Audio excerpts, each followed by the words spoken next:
Hare Krishna, dear devotees. Welcome for today's brand new discussion. We're going to discuss on this a very interesting topic on Bhaktiyaloka. Sri Bhaktiyaloka by Srila Bhaktivinoda Thakura.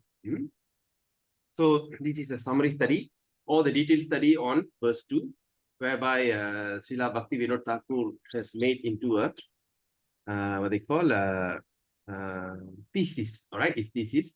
So it's going to be very detailed subject studies, which is going to enhance our spiritual life. Okay. The problem that we all are struggling in spiritual life is because of our perception, right? And that perception arises from our false identification or false ego. So we think that we are right, and we do things, and due to our association with matter, our spiritual, our material nature, we start to be very convinced that whatever happening around us seems to be very true, and we think we are always right.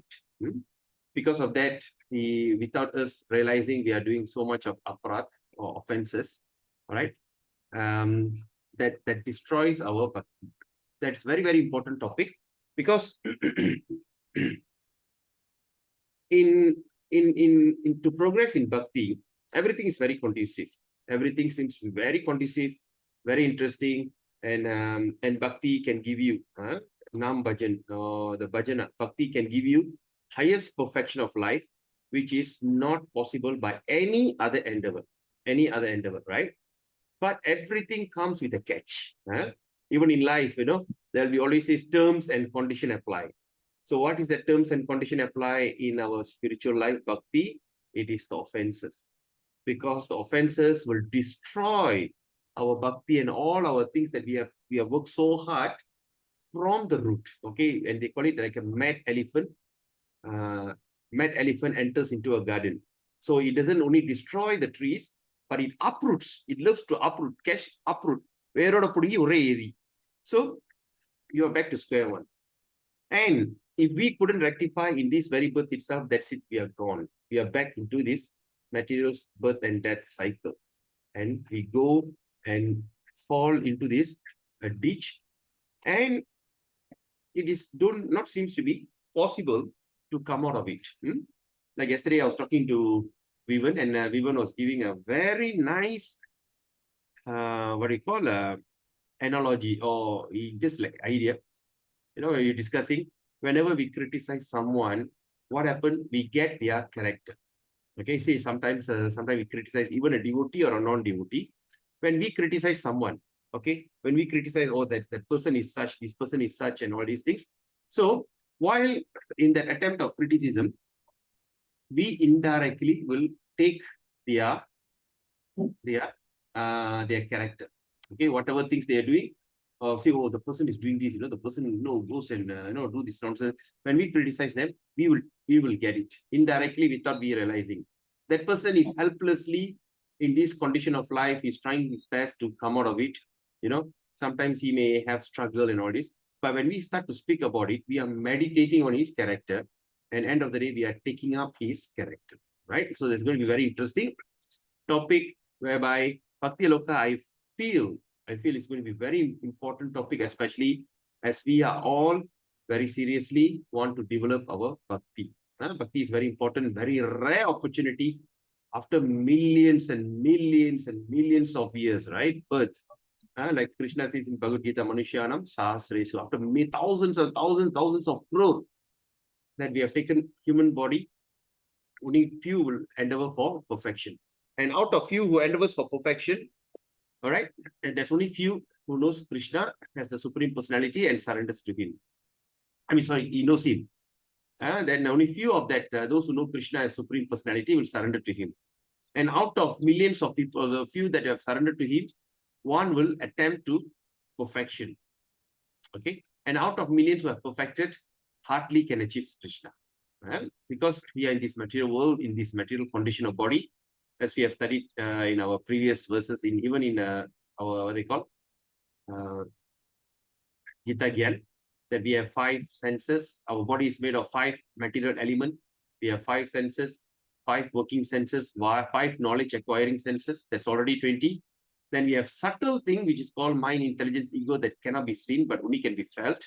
right? It's so subtle that sometimes we don't know that we are doing it. Okay. And of course, we have anything pradhana, that is the three mode of material nature, which we create according to our association with that nature. So with all this kind of limitation, with all this kind of hurdles in our spiritual life, hurdles in our life, sometimes we struggle very hard to worship Krishna and to do bhajan, to do chanting and everything. But while in that attempt, subtly, sometimes when we get triggered, when we offend a devotee, that's it. Already we are struggling to get it. So once we are doing it, we see everything's gone. We just become disqualified. The word is disqualified from further progress and also progress back home, back to Godhead, right? So it's going to be very interesting. And Bhaktivinoda Thakur is none other than the father to our Bhakti Siddhanta Saraswati Prabhupada, who is the disciple, who is a guru of our A.C. Bhaktivedanta Swami Prabhupada. Right? So he was a magistrate. He had a very strict life. He was a magistrate, and he really balanced up his life. He hardly sleeps for 2 hours a day. He do his court work, and after that he perform his. Then he do his chanting. Then he will. And he also translated because he foresee a Senadipati Bhakta. Senadipati Bhakta means what? Commander-in-chief coming soon. And that Commander-in-chief going to take up these teachings of Chaitanya Mahaprabhu to the Western world. He's going to flood the world with this Harinam Sankirtan. So before what they call, so therefore he started to translate all the books into English. So in the future, it can be a reference. So he translated all the books into English. And not only that, Srila Bhaktivinoda Thakur is the person who have actually rediscovered, and compiled Chaitanya Charitamrita. Chaitanya Charitamrita seems to be lost, and seems to be lost. So what happened? He took the effort. He went and visited all the place. He visited all that different mart devotees and everything. Just pick and choose. And then he compiled it in Chaitanya Charitamrita. And now we are having Chaitanya Charitamrita because of his. So Bhaktivinoda Thakur is known also as the 7th Goswami. We got 6 Goswamis of Vrindavan. And Bhaktivinoda Thakur is also called as the 7th Goswami. And he is also a Manjari, a personal associate of Srimati Radha Rani. Okay. So with that thought, okay, let's start our program today. I'm grateful to all of you for joining us today, because this is something that I think is not spoken in Malaysia before. Because I heard that in other institute, like certain institute in India, and we see, is a paid program. You have to pay for it, then you go and attend the class. And so it was like that. And it is also not available in the book form in Malaysia. But of course, I'm so grateful to my Nectar of Instruction teacher from Mauritius for sharing this thing when I was doing Bhakti Sastri. And he said that all of you must print this book and keep it with you. It's a nourishment or in detail studies of Nectar of Instruction. Okay, as usual, before we start, let's offer our obeisances to all our previous acharyas, our spiritual master, and all the previous acharyas, including Bhaktivinoda Thakur. And without their sacrifice, without their hard work, we might not be able to sit here and to speak about it. And especially when we are all non-Indian born. We have not born in India, and we born in outside India. We have blended with all other local cultures, local way of life, and not only that, for the last 2-3 generations, we have forgotten our roots. And we have been totally lost. Okay, and we are talking about those born. We are born here in Malaysia, but those people born in India also the same thing. They also have forgotten their roots, and it's so unfortunate thing. But because of their mercy, our previous acharya, so today we have a chance to speak about it. And of course, it's translated into English. And of course, by the mercy of Srila Prabhupada, the International Society for Krishna Consciousness has spread to every town and village around the world, and we can just benefit from this topic. Right? Let's do our invocation. Om Ajnanatirmirandasya Jnananjana Shalakaya Chakshurunmilitam Yena Tasmai Sri Guruve Namaha Sri Chaitanya Manobhistam Stapidam Yena Bhutale Swayam Rupa Karamayam Darati Swaparantikam Vandeham Sri Guru Sri Uttaparakamlam Sri Gurun Vaishnavam Cha Sri Rupam Sagar Jadam Sahagana Raghunathan Vidam Tam Sajivam Satvaitam Savaduta Parijana Saitam Krishna Chaitanya Devam Sri Radha Krishna Padan Sahagana Lalita Sri Vishakhan Vidamscha Nama Om Vishnu Padaya Krishna Prishtaya Bhutale Srimade Bhakti Vedanta Swaminiti Namine Namaste Saraswati Deve Gauravani Pracharine Nirvishesha Shunyavadi Pasa Charisatarine Nama Om Vishnu Padaya Krishna Prishtaya Bhutale Srimade Bhakti Siddhanta Saraswati Namine Namaste Saraswati. Just give me a second.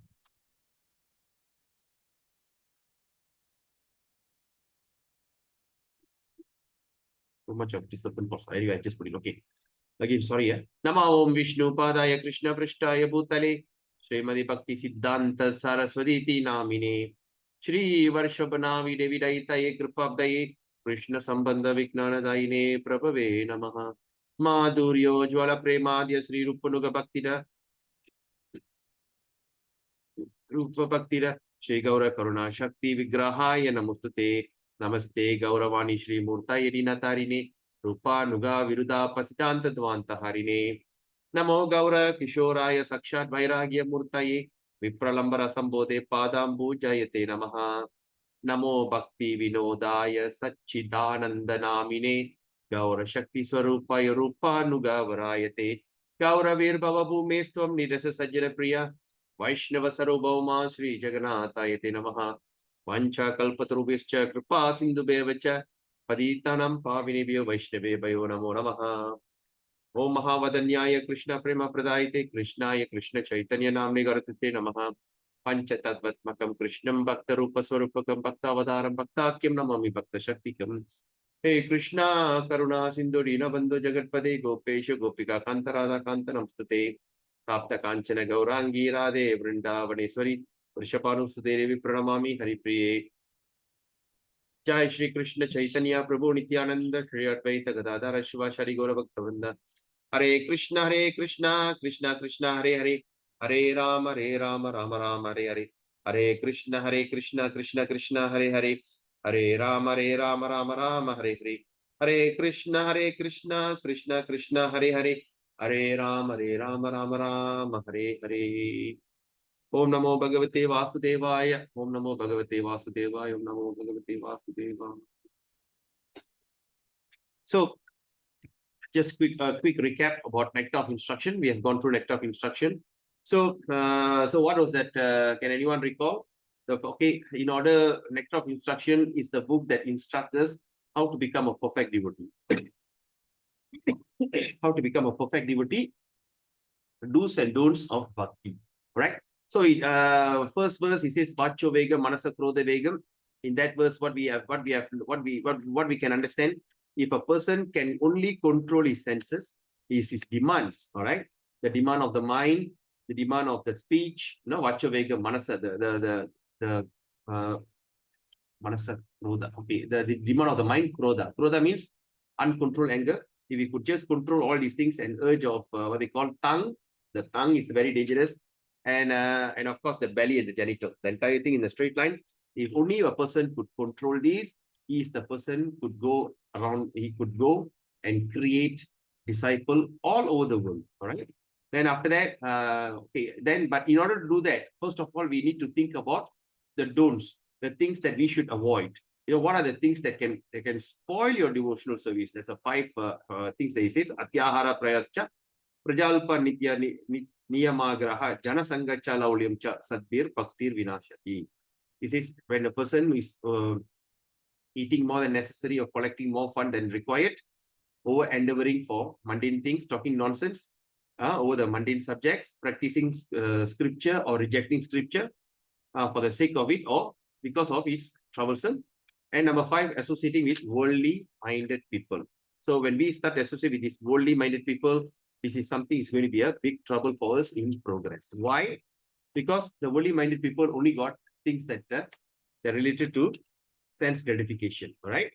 Then after that, also in chapter text 3, we spoke about the things that's going to be favorable for bhakti. So what is going to be favorable for bhakti? All right. The favorable things for bhakti is, first of all, we have to be very enthusiastic. Okay. Even though that we can't see, okay, because in bhakti, we only can feel.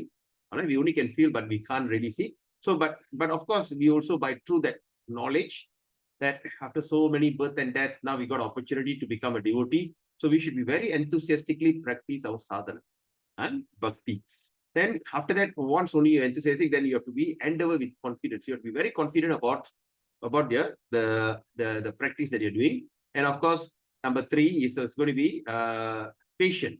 All right, we don't expect things to happen overnight because Krishna always says, and Prabhupada in fact said it so many times in Bhagavad Gita, gradually you progress. Gradual progress from where you are into come to the level of pure devotional service. Right? But what is a pure devotional service? That's an attempt that we want to do in Sastra study marathon. We want to know what is that pure devotional service. All right. Therefore, we started with Nectar of Instruction. And after that, we are going into detailed studies of Bhaktiyaloka.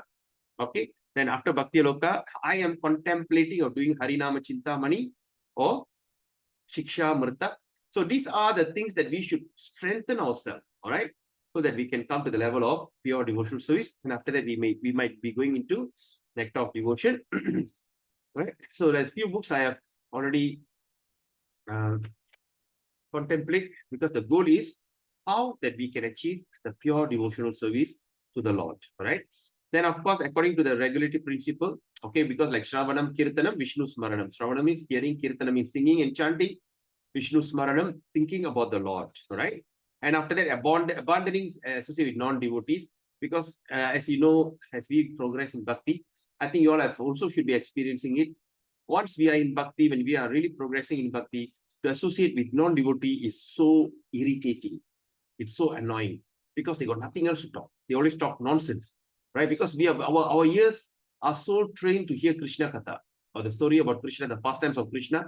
And our eyes are all created, or we are getting created. Okay, like yesterday I was talking to Vivan, Vivan was such a wonderful person because when I was talking to him, a lot of things that I start to realize.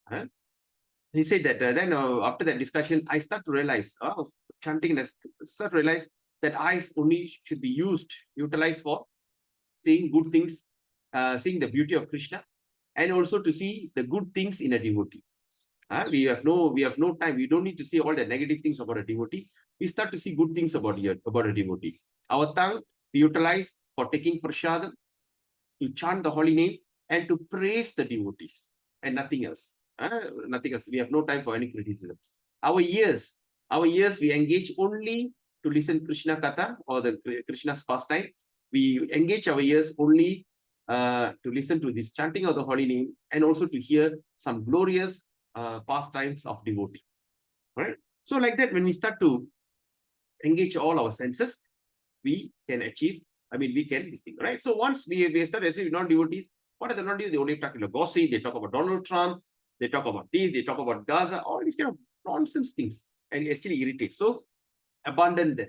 Rupa Goswami is not telling avoid them, he say abandon, right? And number 6, following the footsteps of previous Acharya, right? Because we always must know that we should not attempt to reinvent the wheel. We always follow the footsteps of previous Acharya.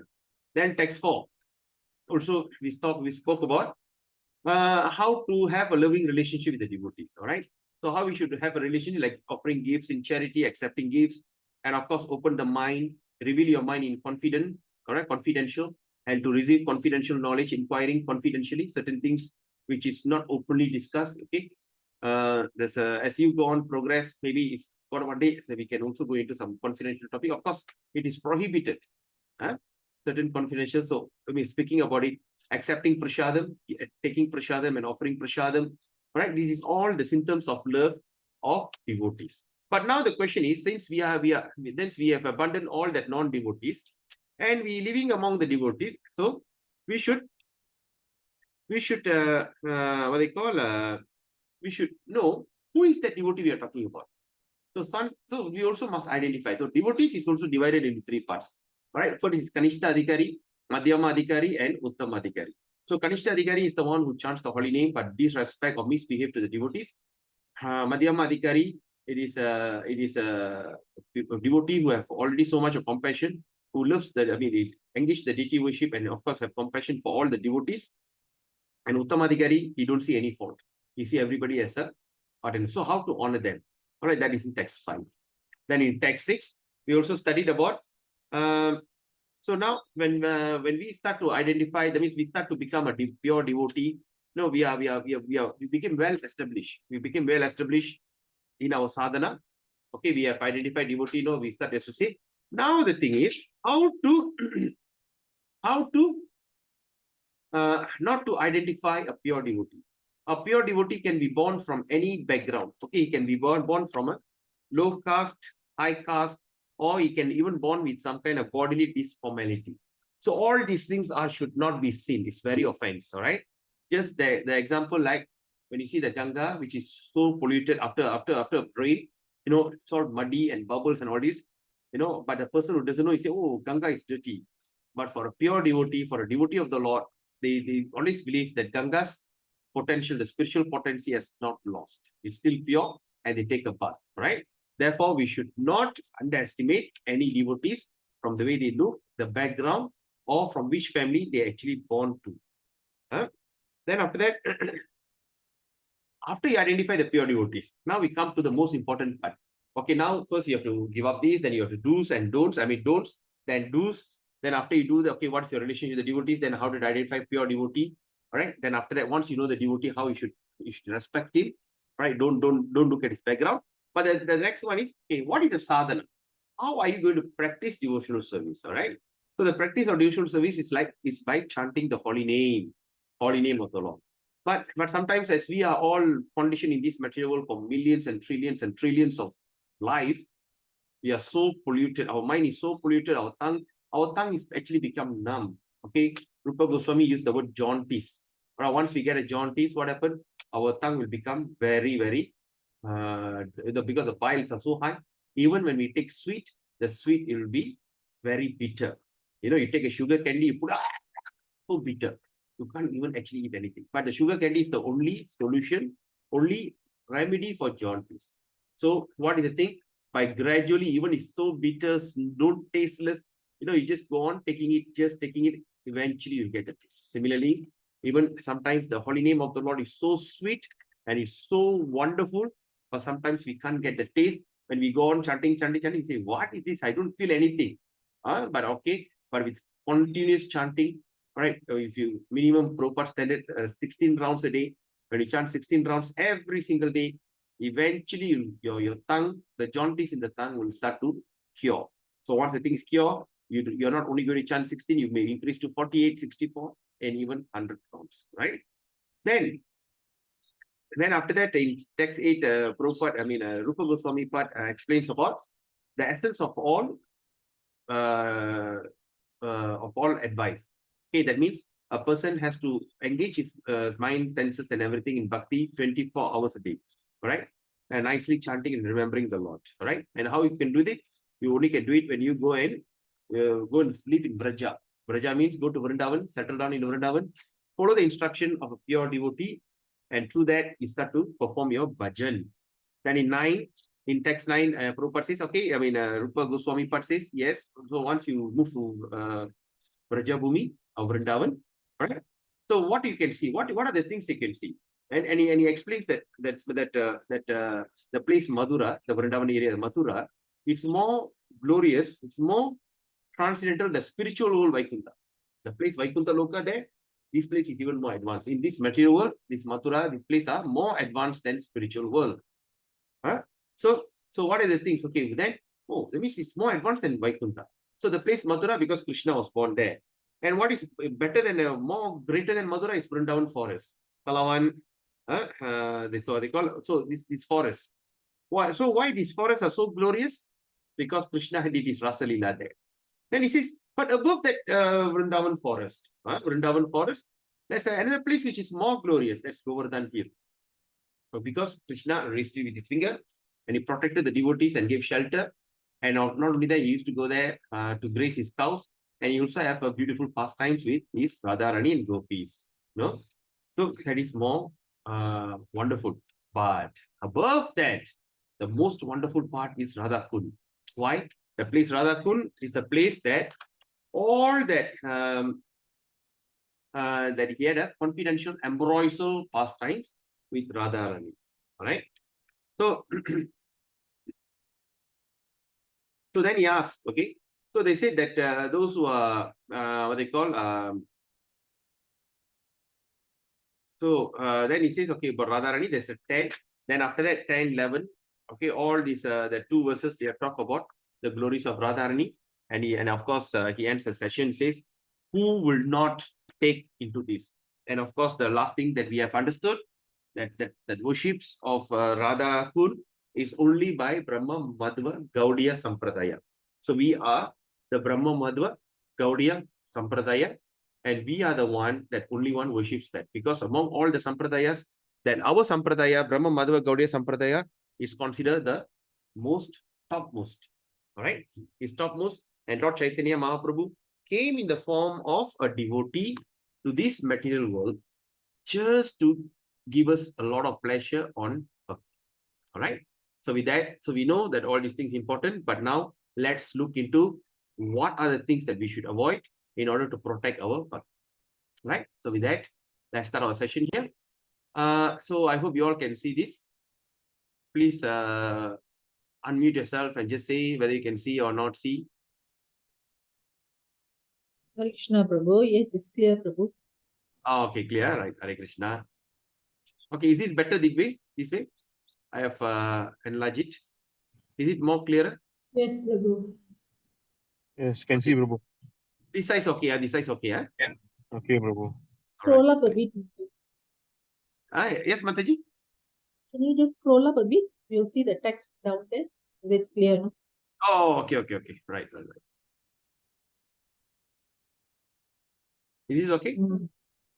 Yeah, I think it's okay, but it's kind of small. I'm not sure whether others can see What is that? clearly. Say again, it's a... No, it is quite clear for me, but it's kind of small. The font is kind of small, so I'm not sure if others can see clearly. Oh, okay. No, because you're using computer or phone, Mataji? I'm on the phone. Oh, okay. On the phone, of course, you look... Okay, computer should be okay. Yeah, this is fine.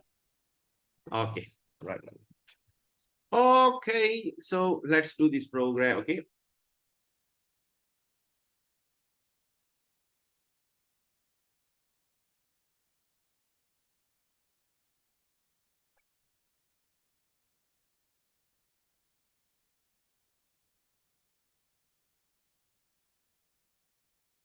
So before we start this, let's offer obeisances to Bhaktivinoda Thakur.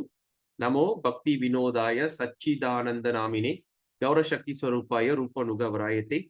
I offer my respectful obeisances unto Satchidananda Bhaktivinod, who is transcendental energy of Chaitanya Mahaprabhu. With that, let's start. Om Namo Shripadaya Krishna Savutari. Srimadi Jayapataka Swamiti Namini Namacharya Padaya Nitai Kripa Pradayani. Gaura Kada Damadaya Nagara Gramatari. Okay. Now,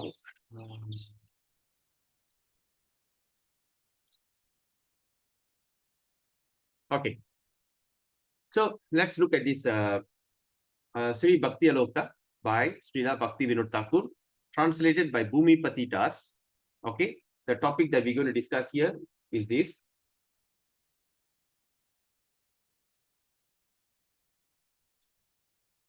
Is this clear? This highlight is clear? Or is this highlight is clear? Which is clearer now? Green or yellow? Or okay. blue? Yeah, the blue is really yellow is brighter. Okay. Huh? Or this color? So once we can decide that, we can just keep it to this color. Which one is more clearer? Blue, Prabhu. Again, who said that? Blue. Blue. Right. Is blue is clear for everyone? Yes, Prabhu. Okay. So we maintain blue, huh? Okay.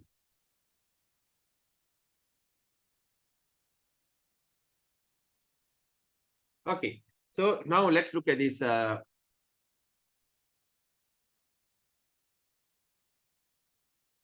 right. Sri Bhaktiyaloka by Srila Bhaktivinoda Thakur, translated by Bhumipati Das. Okay, the topic that we're going to discuss here is this very important topic, that is the 6 faults that destroys bhakti. All right, what are the 6 faults that we have that definitely will destroy bhakti? It is from verse 2. Okay, verse 2. All right, Atyāhāra prayascha. All right. So now let's go through this. So the 6 faults that destroy bhakti, number 1 is Atyāhāra. Okay, number 1 is Atyāhāra. Okay, what is Atyāhāra means? Atyāhāra means, okay, that is overeating or too much collecting. Okay, overeating and too much collecting. It is the first thing that will destroy bhakti. All right. So now, in his Upadeshamrita, Sri Upadeshamrita means the nectar of instruction in Sanskrit term. In his Sri Upadeshamrita, Sri Rupa Goswami has written the following verse. Atyāhāra prayascha prajalpo niyamagraha janasangascha laulyamcha sadbir bhaktir vinashati. He says once devotional service is spoiled, that means the devotional service is spoiled when one becomes too entangled. Too entangled means what? That means you have become too much into it. Okay, too much into it. That means you've become so much engrossed in it of these 6 activities, right? So the 6 activities that as mentioned by Thesis, number 1 is, right? Number 1 is Atyāhāra. Atyāhāra means eating more or collecting more funds than required. Okay.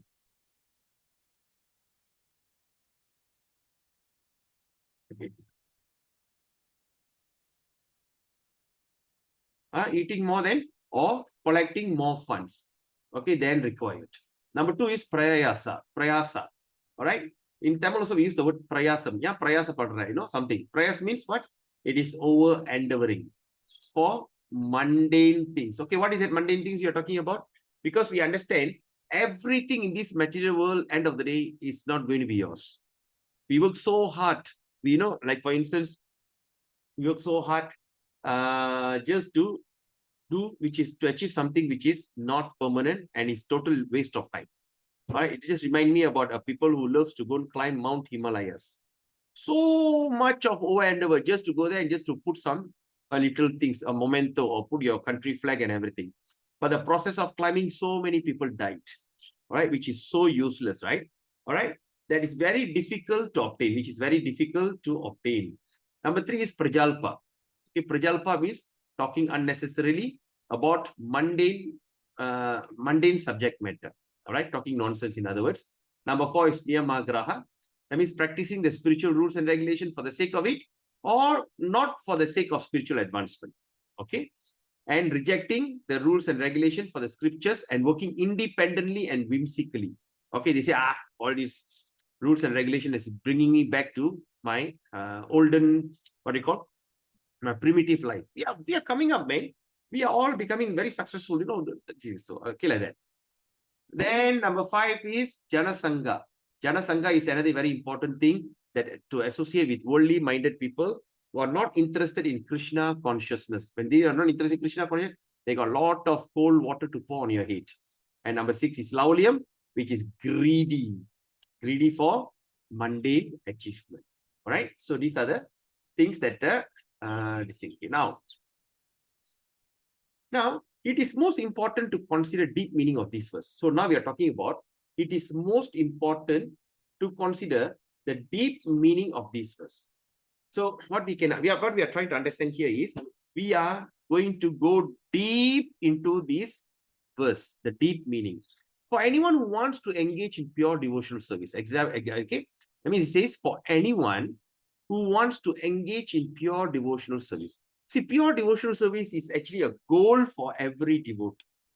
All right, because once we come to the pure devotional service, that's the time that we are qualified to go back home, back to Godhead. All right. Say, like, for instance, once you start to perform, once you start to what is the qualification to go into university? You must do very well in your subject. That means you have to be very good, then you go into university. But if you really fantastically well, if you have a 4-pointer, then what happens? You'll get a scholarship to go into the university. But once you go to the university, if you're again a 4-pointer, you just perfect, you just hit the bullseye, you'll become the dean's list. Then after that, you maintain that, you'll become a gold medalist. And once you become a gold medalist, what is that advantage? You go to the best company, all right, the best company that offers you a job.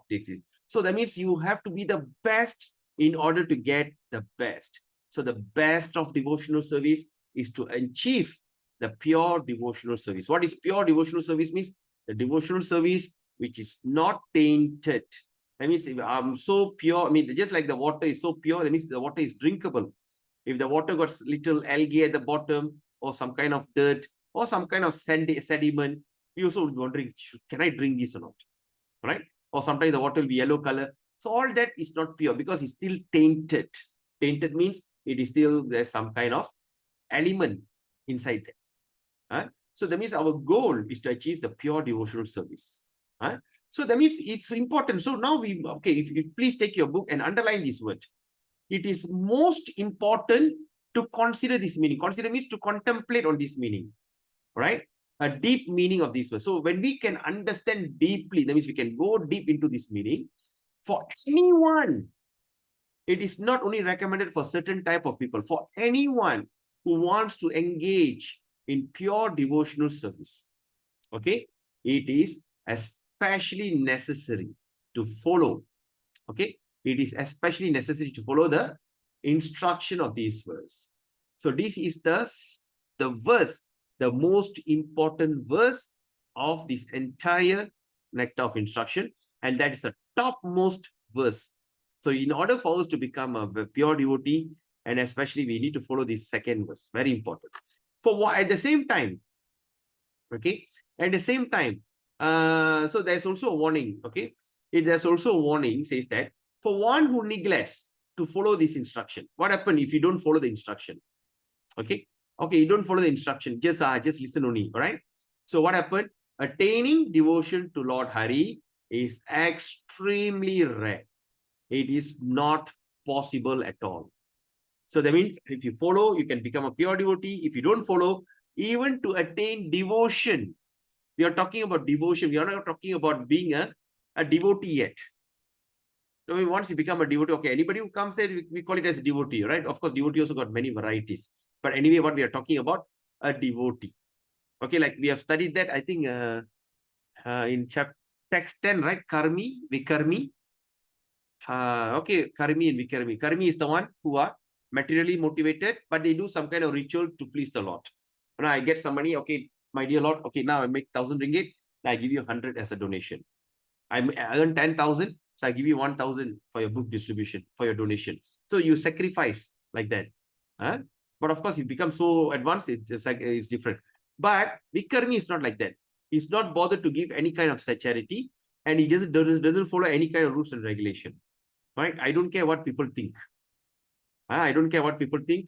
I don't care whether people are going to benefit or going to suffer from my transaction. I just can't be bothered, because for me, everything is a business transaction. Right? It's a business transaction.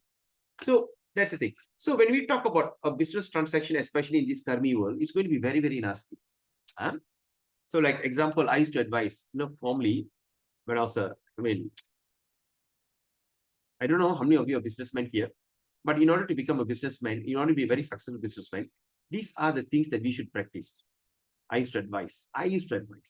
That's why now I feel like not doing it anymore.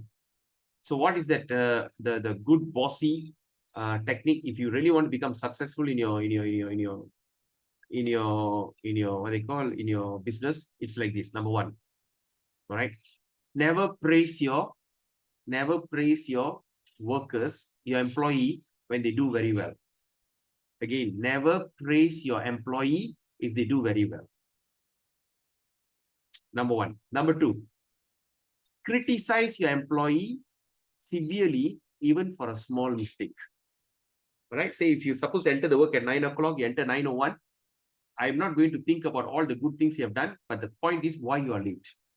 Criticize him or punish him when he make a small mistake. Number two. Number three, once a year, okay, when it comes during like Deepavali, Chinese New Year, or end of the year, whatever, reward him handsomely. Maybe 1 month salary bonus, 2 month salary bonus, 1.5 month salary bonus. So just maintain that way. That's the time that you could keep your employee on his foot, on his toes, so that you can achieve your business goals. Can you imagine? Terrible, huh? So like that. So what I'm saying, so that's the thing. Why did I go there? So that is the thing. So that means, okay, I don't know why I went there, because I wanted to make a point. Anyway, so it is especially necessary. If you follow the verse, if you don't follow the instruction, attaining the devotion is extremely rare. Neglect to follow. Okay, okay, like this. Why I'm telling you this story? Okay, now we become just a devotee. Then after that, we want to engage in devotional service. And you want to, after devotional, it means everybody comes. There's so many people come on every Sunday program. Hare Krishna, they just come, they sing, they eat prasadam, and they go. Can they be considered devotee? The topic is because of karmi vikarmi. Now remember, Krishna reminds me. So karmi vikarmi. So karmi means these are the people who have a little compassion. Also can be considered as a devotee. I mean, it's the first entrance level devotee. He gets some money, he offers some money to Krishna. Vikarmi is like the example I gave. He can't be bothered about what people think and what people sentiment. Right? These are the grossly foolish or grossly materialistic. So these are the people. So these are the vikarmis that we see so many around the world like that. But to come to the level of karmi, and from there you slowly progress and you become a devotee. It's a very long process. Right? So that's the thing. So what we say, that if a person who don't even follow, to attain devotion is very rare. So we hereby elaborating. Okay, here we by elaborating the meaning of this verse for the benefit of those who have strong desire. Okay, those people have a strong desire. Those people have a strong desire to what? To attain pure devotional service. So if you really want to attain a pure devotional service, you must do it. So the word that we should mark here is this thing, strong desire. So the meaning of this verse is a benefit. That means if you have a strong desire, so that means, in other words, like that day, who's talking to me? Yeah, there's a girl. Yeah, Krishna Rubini from Namahat Center. So I asked, what's your wish? He said, my wish is I don't want any desire. I said, no, you can't have that. Right? Desire is a constitutional position of a human being. Every human being is born because he got a desire. You can't run away from that desire. You cannot say, I don't have a desire. So we see from this statement here, for those who have strong desire, now you spiritualize a desire. You still have your desire. You spiritualize it. So those who have a strong desire to attain pure devotional service. If you want to attain a pure devotional service, all right? Okay, so that means this, okay, we are elaborating the meaning of this verse for the benefit. Okay, in other words, for the benefit of those who have strong desire. So please underline the word strong desire. All right, so you must have a strong desire. It's not to say that you become a desireless. All right, so to attain pure devotional service. So in this verse 6, okay, in this verse 6, impediment to devotional service are mentioned. So in this verse, 6 impediment, that means the 6 challenges to that devotional service is mentioned. Number 1, Atyāhāra, Prayasa, Prajalpa, Niyamagraha, Janasanga, and Laulya. So we will separate. Okay, then okay, now this is we will separately discuss each of the 6 items. So now what is this book about? The book is going to separately discuss all that 6 items.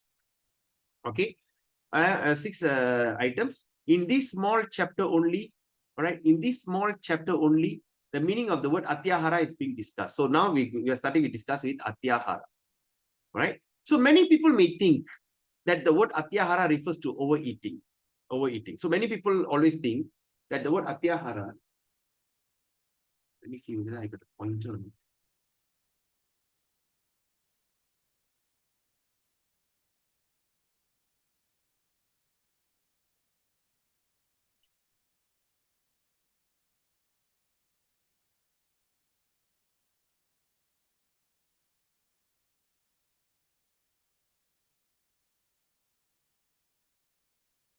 Okay. There was a pointer, I don't know where to find it. Enter PDF full screen, save as. Okay, anyway, no problem. I can use this pointer, yes. Oh, great, fantastic. I found this stuff, okay. Oops. Eraser. Okay, so in this small chapter only, the meaning of the word Atyāhāra is being discussed. In this small chapter, the first thing, we are discussing the meaning of Atyāhāra. Many people may think that the word Atyāhāra refers to overeating. Many people think, oh, it's just overeating. But this is not so. Okay, this is not so. This is not overeating. So what is this? It is many people think, okay, Atyāhāra, but this is not so. It is explained in the first verse of Upadeshamrita. Now you see the thing or not? So what happened? First, you start from second verse, Bhaktivinoda Thakur. Second verse. From that second verse, he's going to explain the first verse onwards. Okay. So now it's like this. So it says many people think that the word Atyāhāra refers to only overeating, but this is not so. It is explained in the first verse of Upadeshamrita. What is that? Vacho vegam, manasa krodha vegam, jihva vegam, udara pasta vegam, etan vegan yo vishaheta dhiraha, sarvam apimam prithivim sa shishyat. You see, a sober person, okay, the word is the sober person who can tolerate the urge to speak, all right? Who can tolerate the urge to speak, the mind's demand, the action of anger, and the urges of the tongue, belly, and genitals is qualified to make disciples all over the world. Someone want to say something? Okay. Now, in this regard, the urge of the tongue, oops, sorry.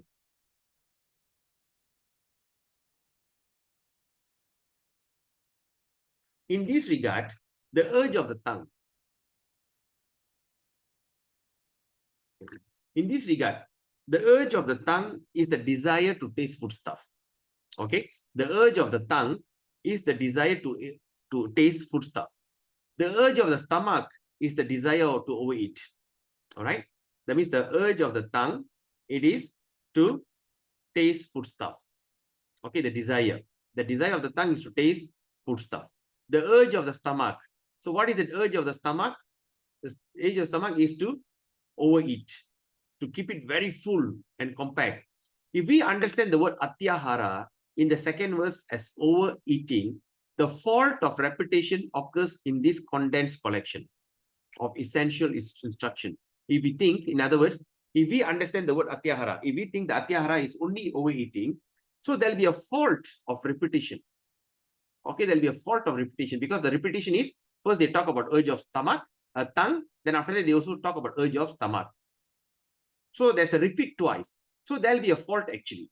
All right. So in this condensed condition of essential instruction, therefore, it is the duty of a learned reader. Now, explained here, it's the duty of learned reader to find other meaning of the word Atyāhāra.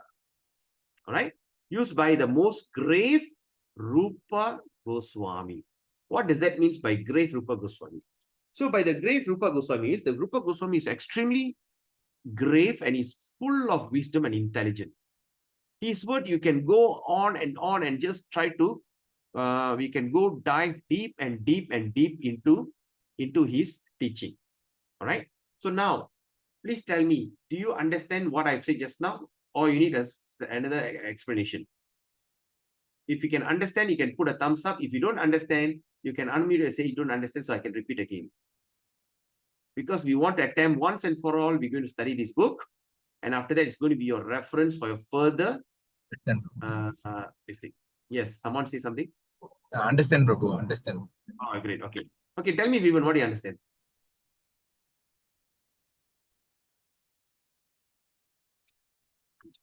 Vivan? Krishna, Prabhu. Yes, Hare Krishna. What do you understand? Okay, the one that you are repeating on the emphasize on the overeating, right? Not only for overeating. It's a more deep meaning on the overeating. That's what you are emphasizing on this Atyāhāra. Okay, that means if because Atyāhāra by standard definition is overeating. Yes or not? Yes, yes, Prabhu. Right. By definition is overeating. But here, the Atyāhāra is also first he said the taste of the tongue. To satisfy the tongue, it is overeating because the tongue desire is to eat. All right. Number two, it is filling up the belly to the full. So it's repeated 2 times, satisfying the tongue, satisfying the belly. Or in other words, we also can understand that this element is divided into 2. That means we are talking about 2 different elements. Tongue as one element, tongue as one, your belly as one. So that means Atyāhāra means just overeating, just eat, to make your tongue say overeating. All right, tongue. Number 2 is belly. So there's 2 different entities here. The tongue is here, the belly is here. 2 different entities here. So if it say Atyāhāra is only for overeating, so that means this meaning, this repetition here could be wrong. You understand? It can be wrong because it's supposed to be one. Overeating means only overeating. But here the overeating is divided into 2. Your tongue and your belly. So that's why it says, so that's why I think it's what is it? Bhumipati. Bhumipati Das translated, what they call Bhaktivinoda Thakur says that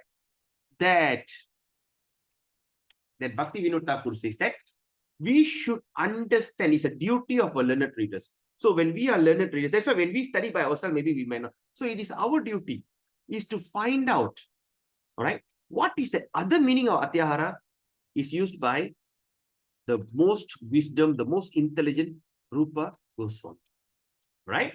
Okay, now let's move on. Okay, now, although Bhojana, although now we talk about Atyāhāra as satisfying your tongue and satisfying your belly. But now, although Bhojana or eating is the principal meaning of the word Atyāhāra, okay? Now the Bhojana, that means Bhojana or this, what they call? Although Bhojana is also can be considered as the principle of overeating. Okay? Bhojana, Bhoja, Bhoga, right? Saprade. So, although Bhojana or eating is the principal meaning, is the real meaning of the word Atyāhāra. The word Bhojana also means to enjoy the object of the 5 senses. You got it? So, Bhojana is the principal meaning of, or Bhojana or eating is the principal meaning of the word Atyāhāra. It's the real meaning of Atyāhāra. But at the same time, Bhojana also can be understood as the object to enjoy the objects of the 5 senses. From the eyes, sound, from the formed by the eyes, that means formed by the eyes, sound by the ears, smell by the nose, taste by the tongue, feeling of heat and cold, soft and hard by touch. In this way, the 5 senses enjoy. This type of material enjoyment is compulsory for embodied soul. Now let's look at this. Isn't that amazing? Right? So this kind of 5 material enjoyment, this type of material enjoyment, it is compulsory for embodied soul. Because without this kind of enjoyment, embodied soul can never live. So it is compulsory. Without sense enjoying the, without enjoying the sense object. Again, without enjoying the sense object, a living entity cannot survive. Right? Without enjoying this, the living entity cannot survive. Okay? But as soon as the living entity gives up, that means as soon as the living entity gives up these sense enjoyment, what happened? He leaves his body. So what we can understand, a person who do not have sense enjoyment, who don't have this kind of happiness, enjoying, sense of enjoying, when he won't have it when the time that he dies. Because when the time he dies, the body will become useless. The soul is no longer there. So now we can understand from where the sense enjoyment and all these desires are coming from. It's coming from our subtle body, mind, intelligence, and ego. So our body is just a vehicle. Look at the way that Bhaktivinoda Thakur composed these words. A time when the person gives up the sense enjoyment, that's the time he leaves his body. All right. So therefore, giving up sense enjoyment. Now, giving up sense enjoyment is only a figment of the imagination. It only can be in your imagination. It can never be applied, in practice. All right. So when a devotee sometimes become excited that I want to become a devotee, I don't want desire, I want to give up all these things, I want to be this, it doesn't work. So what we can understand from here is, even the monks, the sadhus, give up all the sense enjoyment and go to the forest and meditate. They say that, I give up everything. No, it doesn't happen. It can never be applied in practice. So Lord Krishna instructed Arjuna in Bhagavad Gita in 3:5. Okay, please, what they call, underline this, chapter 3, text 5 to 6. So later, please go and refer back 5 and 6. What it says? Nahi kaschit shanam api jatu tistatya karma krit karyate hya vasha karma sarva prakriti jair gunai karmendriyani samyamya ya asti manasa smaran indriyartan vimuddatma mityachara sa uchyate.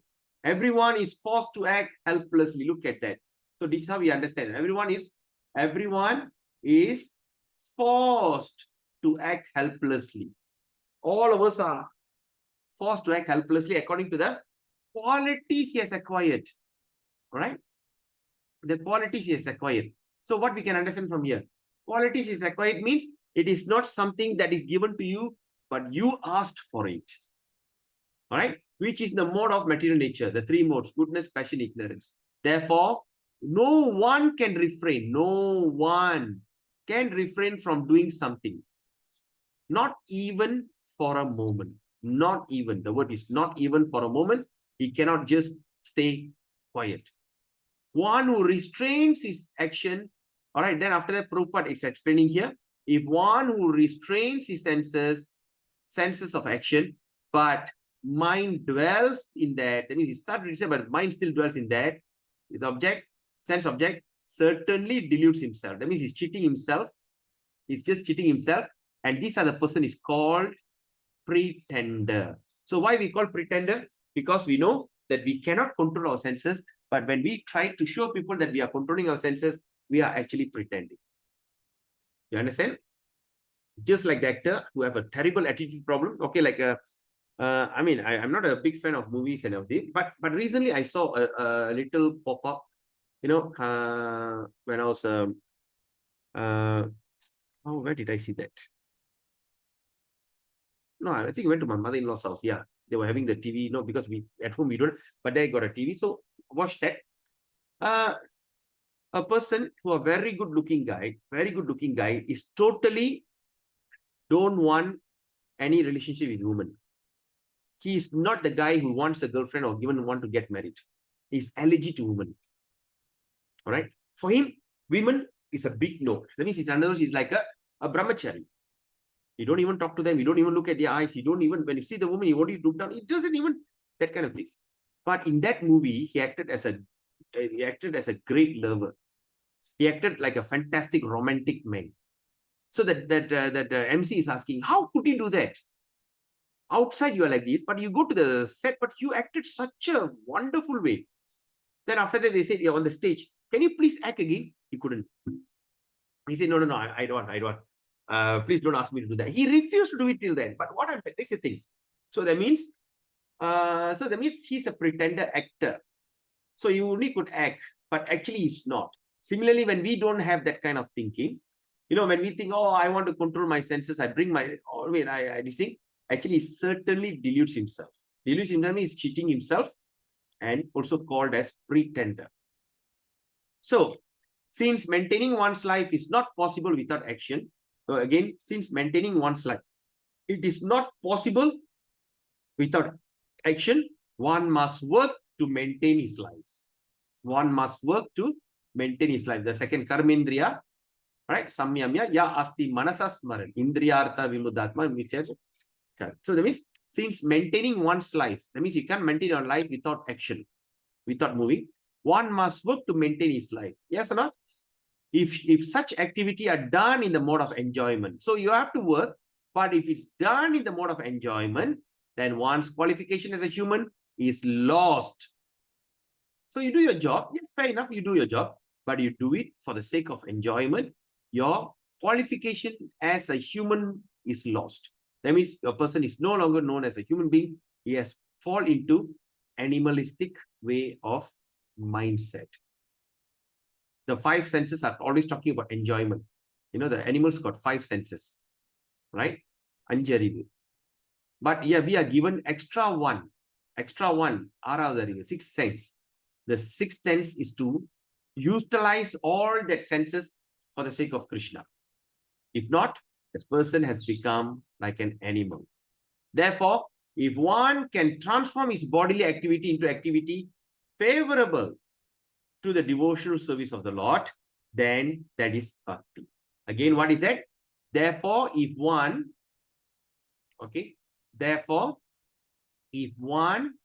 can transform all his bodily activity into the activity favorable to the devotional service,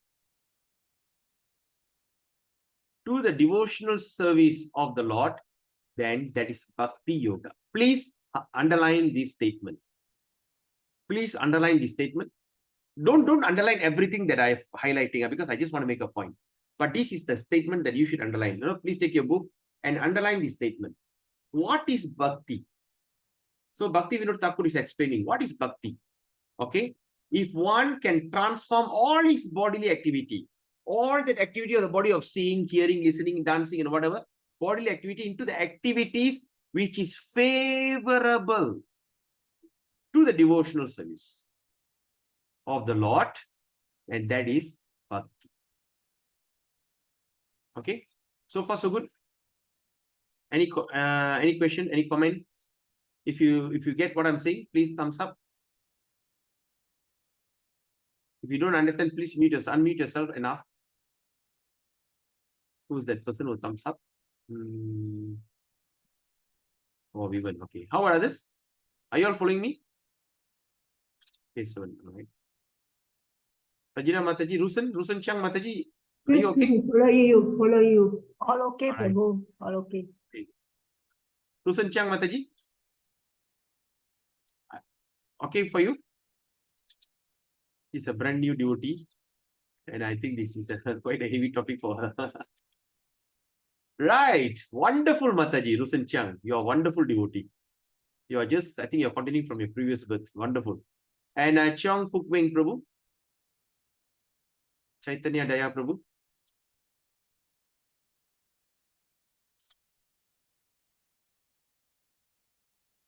I think he's busy. Karpia Saras Mataji, Kesavan. And who else? Sadguna Mataji, Sheila. Yes, following Prabhu. Great, great. Wonderful, wonderful. Who's the Sheila? Okay, Prabhu. Great. All right. So that's the thing. Because what we are saying is, we are going in detail. Please let me remind you, but some of you have not attended my Gita Gyan program, and some of you are maybe first time seeing me. Let me remind you one thing. I love people asking questions. Stop me and ask question. I'm not like any, I don't have, but I'm not the person who dislike question. I love people asking question. Interrupt me. Say, now, stop. Okay, now, what is the question? I don't understand. So by doing that, we are going into in deep, right? Because you know why? I am learning along with you. When I'm talking to you, I am learning myself. I've read this book a few times, and now just now when I start to see this, wow, how come I missed this? That's why I'm saying group studies is the best way of understanding this thing. Okay, now it's already 10:05. Shall we just take a short break, 2 minutes break? All right. So 10:05, just we take a 2 or 3 minutes break. Okay, stretch yourself, come back, and we're going to continue because this Bhaktiyaloka is going to go deep in meaning. And another thing is, today is Friday and don't have any other commitment. If you don't have commitment, can we just like overshoot a bit? Because it's going to be very nectarian topic to discuss. Huh? But anyway, it's up to you.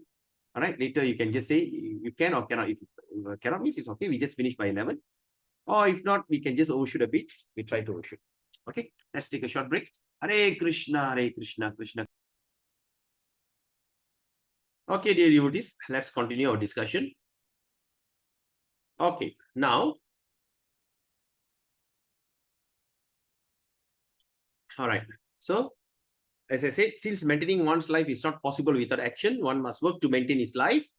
If such activities are done in the mode of enjoyment, then he loses his human form of life. He lost his and becomes an animal. Very simple.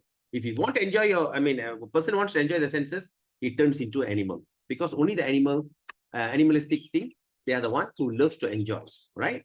Therefore, one can transform all his bodily activity into activity favorable to the devotional service of the Lord. And that is called Bhakti Yoga. So now we understand. I hope that you have underlined this word. Again in Bhagavad Gita 6:16, chapter 6, text 16, Krishna says, 6:16 to 17 and 5:8, chapter 5, text 8 to 9. Natya tastu yogasti cha chaikantam anashnata na chati swapna shilasya jagrato naiva charjuna Yuktahara viharasya yukta chetasya karmasu yukta swapnava bodasya yogo bhavati dukkha naiva kinchit karomiti yukta manyeta tatvavet Pashyan Shrinvan Sprishan Jigran Nashnan Gachan Swapan Shvashan Pralapan Visirjan Grinnan. Okay, Pralapan Visirjan Grinnan Nun Unmisan Nimisan Napi Indriyandriyarteshu Vartanta iti Darayan. So what it says here, there is no possibility of one become a yogi, O Arjuna, if one eats too much, or eats too little, sleep too much, or does not sleep enough. He who is temperate in his habits of eating, sleeping, working, and recreation can mitigate all material pains by practice the yoga system.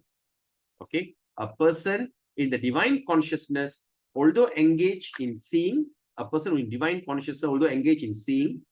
hearing, touching, smelling, eating, moving about, sleeping, and breathing, always knows within himself that he actually does nothing at all.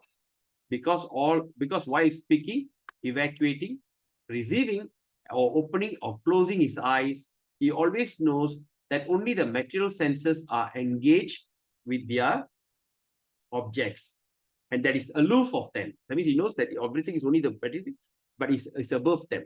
A person, that means a really self-realized person. Although these instructions are effective for jnanis, still their purport is favorable for devotional service. All right. So because this is instruction for jnanis, this is actually for jnanis, yes. But still their purport, all right, is favorable for devotional service. The concluding verse of Bhagavad Gita explains about Sharanagati. So, or full surrender. Okay, Sharanagati or full surrender. Keeping this in mind, one should renounce fruitive activities and philosophical speculation. Okay, that means a person, if we talk about Saranagati, that means talking about full surrender, that means one should renounce fruitive activities. All right, that means enjoying the fruit of your activity. Okay, we are not, as we have studied before, Bhaktivinoda Thakura is not saying that you should give up everything. Even Prabhupada says in Bhagavad Gita, give up all activities, you work and you don't expect, and after you are actually deluding yourself. If you just want to restrain, I don't work and all these things, it doesn't work that way. So you should work. but the result offered to the Lord. But if you think you want to enjoy, a person is as good as an animal. So therefore, one should renounce fruitage. That means he just must renounce the benefit of the job. At the same time, philosophical speculation. Like some people say, oh, I need to study so many books in order to come to that certain understanding. All right, there's so many Vedas. Kena Upanishad. Okay, there's one particular devotee. Okay, he's no more with us. I mean, he's practicing himself.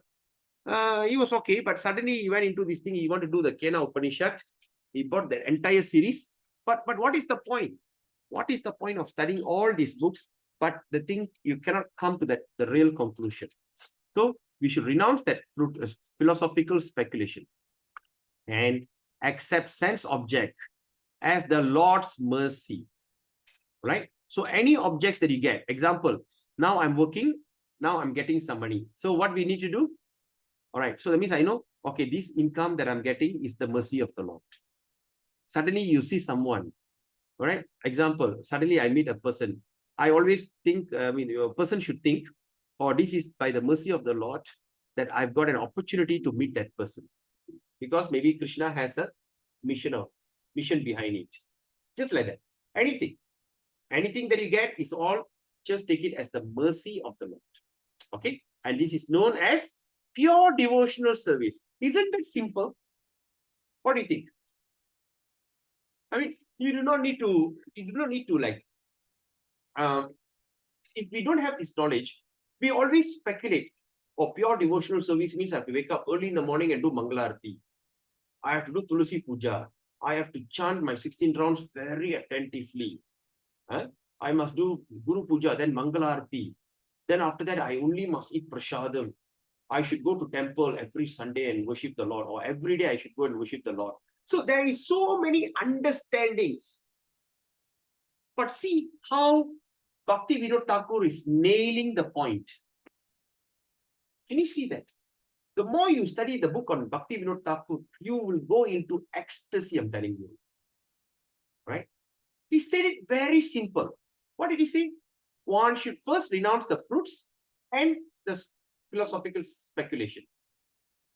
Two things you have to give up. And what is the do's? You should only accept the sense object. Anything that you come encounter you meet a person, oh, that's the mercy of the Lord. You purchase a car, oh, that is the mercy of the Lord. I am married to my wife. My wife is my mercy, the mercy of the Lord. The Lord has given a woman in my life. The child that has been born to me, it's a mercy of the Lord. The food that you eat today, okay, today you got this, okay, today maybe you got some lavish food. Oh, this is also mercy of the Lord. And next day, if you don't get that lavish food, maybe you just eat like tanisar, right? Like kind of really wet dal curry, tanisar, and rice. Oh, that is the mercy of the Lord. Whatever that you get is the mercy of the Lord. When you go out, you see, oh, I'm mercy of the Lord. I am seeing this beautiful sunrise, that's the mercy of the Lord. When I see an accident on the road, oh, that's the mercy of the Lord. Hey, how can that be? I just seen an accident and the floor is lying on the road. Is that a mercy? Yes, because when you see that, you start to realize how fragile our human life is. A small knock, the floor is on the road and leg broken. Right? So everything is the mercy of the Lord. The eyes I see is mercy, that smell is mercy. Everything is mercy because Krishna has a reason to show you that kind of things for you to encounter. That means you are what? You are fully dependent on Krishna. It is just like a child who doesn't do anything but everything the parents should do. First thing, wake up in the morning, the mother will come and brush your teeth. Then after that, your father will bathe you. After take a bath, the mother will start to dress you up. After that, the grandfather will the grandmother will make a breakfast and start to feed you. Then after that, the grandfather will take you to the school. So that means I do nothing. I just simply sit. Everything is come to me fed. I am fed.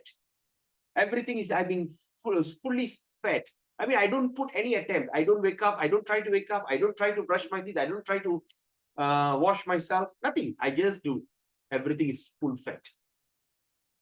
So just similarly like that, when we start to think that anything that comes across me, everything is the mercy of the Lord. Okay, when we can do that, this is what Bhaktivinoda Thakura is saying. This is known as pure devotional service. Can you see that?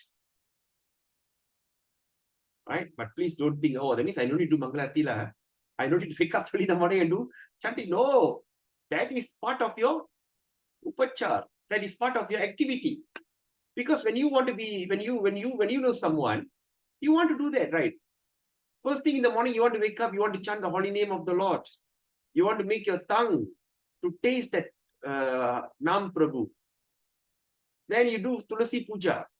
Tulasi is none other than Vrinda Devi. You are not in Vrindavan, but you can create Vrindavan in your home when you worship Tulasi Maharani. Right? You chant in front of Tulasi. Then after you do that, then you do Mangalarti, you do Guru Puja. Why? Because you're so grateful to your spiritual master and all the previous Acharya. Because they brought up this most confidential knowledge to us in the comfort of our home in Malaysia. And despite being born not into this kind of spiritual or religious family. And the best thing is all these are translated into English. You know, even though I'm born as an Indian, I'm a Tamil by Tamil speaking. I only can speak, but I cannot read. There's so many people like that, right? You can speak, but you cannot read. And now all these topics are translated and given to us in English. So to offer our obeisances, we offer our gratitude to our spiritual master. And when? First thing in the morning. Samsara dava nalalida loka tranaya karunya ganat ganatvam pratasya kalyana gunarnavaishya Vande Guru Shri Charanara Vindam. Beautiful prayer early in the morning, right? So first thing we wake up, we worship our spiritual master, right? So what is that? First thing it says, the spiritual master is receiving benediction from the ocean of mercy. Just as a cloud pours water on the forest fire to extinguish it, we are all in forest fire of burning material desire. All right? So, but the spiritual master is getting the benediction from the ocean of mercy.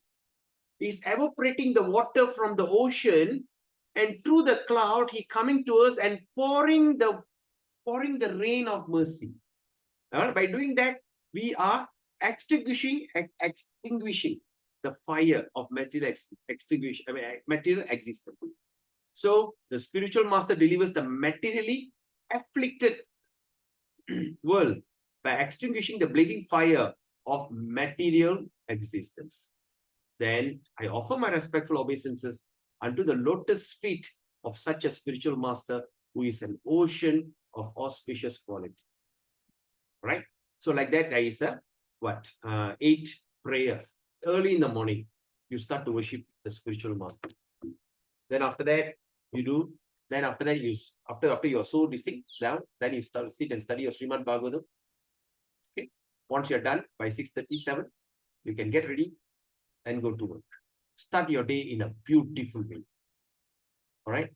So once when your life is full of gratefulness, when your life is full of gratitude, you start to see all the beautiful things. Right? Because you are what you are because what's in your mind. You are what you are because what's in your mind. If your mind is full of rubbish, you see things all rubbish around you. If your mind is full of love, you only see so much of loving. You drive, somebody will be smiling at you. You stand, people will give you way to go. Huh? I don't know. When you walk on the street, people will smile at you. Why? You look the same, but people are smiling at you because you are evaporating. That means you are creating. That means your aura, right? It's in your state, right? In Tamil, there's a proverb, right? Bayindavan irundadalam pei. Bayindavanukku irundadalam pei. Okay, I hope I'm saying it right. Okay, for the men who have so much of fear, anything in darkness is a ghost. You know, a person, you can see ghost everywhere because that's in mind. So like that. So the sense and the sense object. And this is called devotional service. Fantastic. Yes or not? Therefore, Srila Rupa Goswami said in Bhakti Rasamrita Sindhu 2:55-56. Definitely we've studied this book. I am now in my Bhakti Sastri course right now, I'm studying this Nectar of Bhakti Rasamrita Sindhu. Amazing. The four waves, the four ocean. Why Rupa Goswami made it as ocean? Because it is so much deep depth. Okay. There's another book called Bhakti Rasamrita Sindhu Bindu. The commentary on this thing. Just like how we did Nectar of Instruction, now we are doing Bhaktiyaloka. Then in the future, when we do Bhakti Rasamrita Sindhu, then after that we do Bhakti Rasamrita Sindhu Bindu. The commentary by Vishwanath Das Chakravarti.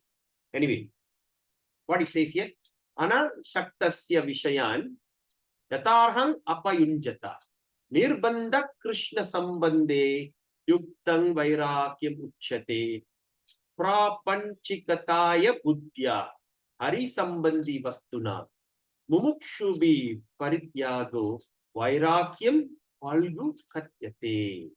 Vairakyam. So when one is not attached to anything, but at the same time accepts everything in the relationship of Krishna, he is rightly situated above all possessiveness. Right? When one is not attached to anything, but at the same time accepts everything in relationships of Krishna. That means I'm not attached to anything, but whatever comes, I take it as this thing. Just like what happened, like what Prabhupada did. They were given so much of, he was given a good car, he fly in a first class, all these things. But what happened? He's not attached. But when he given a chance, he accept it as for the sake of devotional service. This is called Yukta Vairākya. Yukta Vairākya. Is that a word here? Vibandha Krishna Sambandhi Yuktam. See the word is Yuktam Vairākyam. Yuktam Vairākyam means Yukta Vairākya. That means you are utilizing everything for the sake of Krishna, but not for the sense gratification.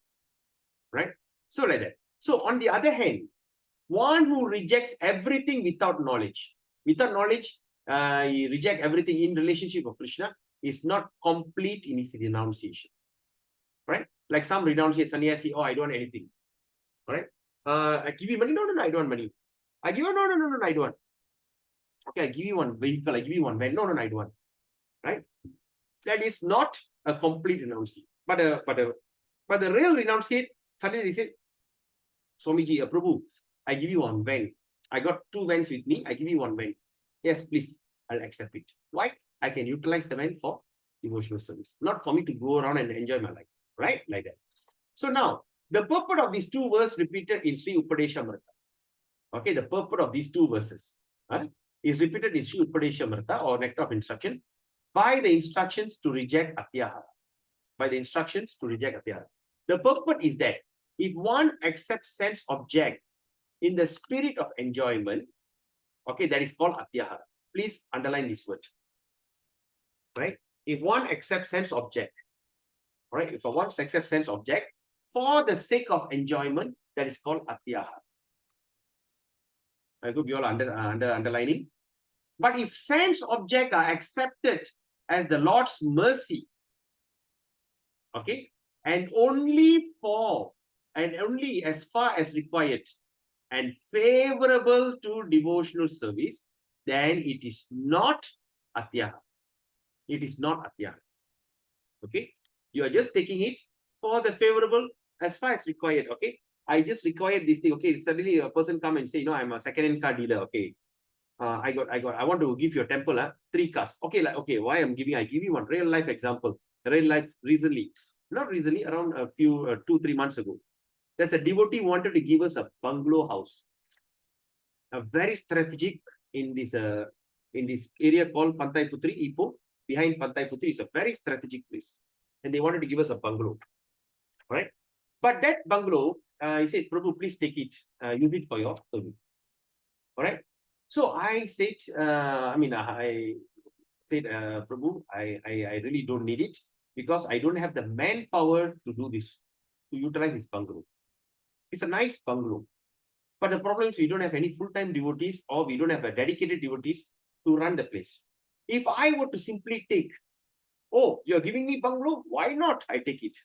And I try to convert to a temple or center or whatever, Chinese preaching effort or whatever it is. right? Because I also asked by a devotee, he said, why not we just know? If we are not, we cannot utilize the place, we don't take it. Because that place, that taking up that place will become a burden. What happened when the donor come and say, so what have you done to my center? Huh? Nothing. Nothing. I said, then I just told the Prabhu, Prabhuji, thank you for your offer. But let me tell you, come back to you. He said, until you come back to me, I'll keep this place for you. I said, yes. Thank you for that. But I only can accept when I can utilize it. So that's example, right? So that means it is, but sense of, that means we should take it if it's favorable. Don't simply take everything for temple, but after you cannot do it. Right? Like once I've seen, not seen, I heard, say a person likes to give changing what they call house furnitures. Okay, then he came and said, there's house furniture for the guest room. I got a 3 guest room and I've never used that furniture. It's brand new, so I don't feel like throwing it away because I want to upgrade. I would like to give it to you. So this particular person took everything and came and put it in the temple. But end of the day, what happened? The place, at the end of the day, it became a burden, and after some time they only threw it away. So don't do that. All right, that's called non-Atyāhāra. That means that's called Atyāhāra. So Atyāhāra in devotional service is you take it for enjoying. It's called Atyāhāra. But if you take it for the requirement for devotional service, and that also if required, look at this word, only as far as required, and also must be favorable to devotional service, not a burden. Not you get one a nice bed so that all the devotees can sleep nicely. Then nobody wake up for Mangalarti. Huh? And it's not Atyāhāra. Okay, if sense objects are honestly accepted. Now let's look at this. Please underline this. If sense objects are honestly accepted as Lord's mercy, again, let me repeat again. If sense objects are honestly accepted as the Lord's mercy, sense object, then Yukta Vairagya is easily attained. The Yukta Vairagya. Yukta Vairagya means to utilize everything for the sake of the Lord can be easily attained. Sriman Mahaprabhu orders, Sriman Mahaprabhu, Mahaprabhu means Chaitanya Mahaprabhu, order is to accept sense object. So Mahaprabhu, what is it? Mahaprabhu order, he gave an order for to what? To accept sense object. Take it without attachment. Please underline this word. Please underline this word. It's very, very important. So that in the future, you must keep it as your reference. Right? We have to accept sense object. Okay? We have to accept. So we have, what is Mahaprabhu Chaitanya is to accept sense object but without attachment. Okay? We have to accept the sense object. That means anybody giving you something, just accept it, but not for you to enjoy. At the same time, chant Krishna's name. Don't endeavor, he says, don't endeavor palatable foodstuff. Lord Chaitanya says, don't endeavor, don't work hard for a palatable foodstuff or go for a big feast. Makan besar. And that's quite famous in Malaysia, right? Makan besar. Don't endeavor for palatable foodstuff or aspire for fine clothing, Versace, Gucci, and all these kind of expensive clothing. Don't aspire for all that, right? Accept the sanctified Bhagavata Prasad that is easily obtainable, right? So that means accept that sanctified Bhagavata Prasad. That means accept the Prasadam, which is very easily acceptable, which is easily obtainable, right? Because just to get anything for stuff, okay, it's very easy to obtain. You do not need to work hard. Imagine you want to go to some kind of fine dining. Fine dining. So the same food stuff you can get in the outside, maybe for what? 10, 15 ringgit. You go to fine dining, you have to spend 100 ringgit. For what? Right? So for the fine dining, you have to work so hard. But this normal food easily available. So this is devotee's lifestyle. This is what they call devotee's lifestyle. Whatever is required, take only that. Please underline this word. Whatever is required, take only that. Isn't that fantastic? Right? Take only that, okay? Taking more, just give me a second.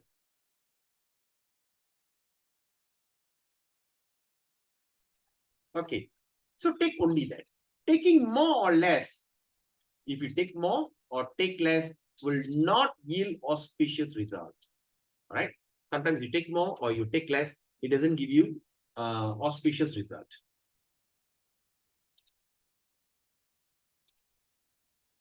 Excuse me. All right. Excuse me. If the practitioner means what? Devotee, takes or accumulate more than necessary. That means what he do? He takes or accumulate more than necessary. Okay. Even a devotee who are practicing, sometimes he get dakshana and all these things. He what they call? He accumulates. He takes more than necessary. Okay, I do dakshana, just this is enough, but I take more. Or accumulate, I save more than necessary. What Bhaktivinoda Thakura is saying is spiritual life will be lost. Will be lost due to his being controlled by material mellows. Why is taking more? Because he has that material desire. His spiritual life will be lost. So we must be very careful. Right? If he does not properly accumulate, but at the same time, if he does not properly accumulate, then the body, which means for worship, will not be protected. All right. So, but he don't properly accumulate. Sometimes when we go and do some kind of prayer or the classes, all these things, right? So what happened? I'll set this to say, okay, now to study this. I study this. Each of you pay 100 ringgit a month. 100 ringgit or 200 ringgit a month. Okay, what are you going to gain? You're going to get in-depth studies and all, blah, blah, blah, blah, blah, all these things. So that is to accumulate more than necessary. So my mind will turn into monetary. Then I start to see, all right, so all these people pay. How come? Huh? These people didn't pay. Huh? Oh my God. Okay, I'm choosing Vivan because Vivan is my very good friend, right? I can't choose anyone. I'm just an example. Okay, everybody paid. People didn't pay. Huh? Okay. Then what happened? Then suddenly Vivan called me up. Prabhu, I got some question. Yeah, what do you want? No, you are saying about this. But I understand like this. What do you think? Can you tell me? Okay, I'll tell you when I'm free. But deep in my heart, I think, you can't even pay. You ask me a question. You understand what I mean? You understand what I mean? That is what they call unnecessary. So it's very bad. What happened? Bhakti is. But say, I'm not collecting any money. Say like I don't have any other job. This is my job. I don't collect any money. So end of the month, I can't even maintain myself. Right? I can't maintain myself. I say, oh, it looks like I need to go and get a job. Right? So that means, if like this means what happened? If he doesn't listen, he can't maintain his body. Why? Because the body is meant to be protected because we need to use this body for bhajan, for worship. All right? So the purpose of this instruction is to tolerate. Okay? So now, the purpose of this instruction is what? Is to tolerate the urges of the tongue and belly. You got it? So now the purpose of this instruction, okay, there's a purpose, is to tolerate the urge of the tongue and the belly. Mentioned in the first verse. So mentioned in the first verse is this. Okay. So what is this? The materialist easily becomes greedy to enjoy the finest taste and being afflicted by hunger. And he becomes extremely agitated and enthusiastic to eat the available foodstuff. Right? This is called material urge. All right? The materialist easily become greedy. So the purpose of this thing is the materialist easily become greedy. All right? And he wants to enjoy the finest taste. And being afflicted by hunger, that is always in hunger, he becomes extremely agitated. He goes and eats, right? Oh, not nice. He traveled the world just to eat, right? He becomes extremely agitated and enthusiastic to eat the available foodstuff. This is called material urge. Whenever this type of urge will arise, it should be controlled by the cultivation of devotional service. So if this kind of desire arises, so what we need to do? right? Because we also human being, we also have the desire sometimes. We have to control it by the cultivation of devotional service. So the cultivation of devotional service means what? By performing devotional service. And what we are doing is we are trying to subdue our mind in a positive way. All that our mind, which has been all polluted by material desire, we are trying to make it into spiritualize all the senses. So the injunction to reject Atyāhāra mentioned in the second verse is the constitutional rule for the practitioner. Please take this note. Please underline this sentence. The injunction, that means the injunction, what is that idea? What is that full idea of rejecting Atyāhāra? Why? Is a constitutional rule for practitioner. Okay? You have got it? So it's a constitution. What is constitutional rule? That means the rules that can never be changed. That is the injunction. That means injunction. What is the word injunction means? It is the say that can never be changed. The word that can never be changed. That is the rule. All right. So the injunction of the first verse is conditional. So the injunction of the first verse is conditional, and the injunction of the second is constitutional. All right. So that means the injunction of the first verse, that means the injunction, now we say injunction first verse is conditional, right? And the injunction of the second is constitutional. What does that mean? Hey, what does it mean? Constitutional, it sounds like a law. Sorry.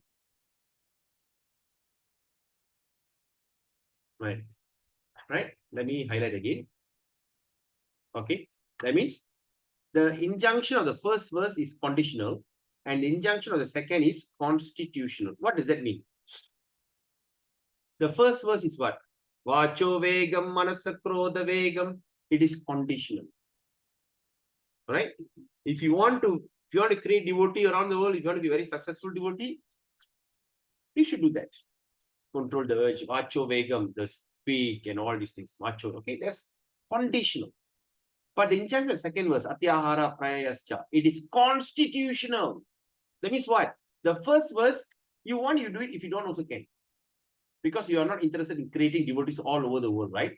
Or you want to receive. So it's just conditional. It's a condition. If you want to become a pure devotee, you have to control your tongue. You have to control the demand of your mind. You have to control your anger, the demand of the tongue, or your belly, and the urges of that genitals and all these kind of things. You have this conditional condition. You want to be that, you better do this. You want to do that, you better do this. Condition, terms and condition. But the injunction of the second is constitutional. That means what? You don't have a choice. It is a must. How many of you understand what I'm saying? Thumbs up. Or how many of you don't understand what I said? Krishna Prabhu. Yes. Yes. Prabhu. Yeah,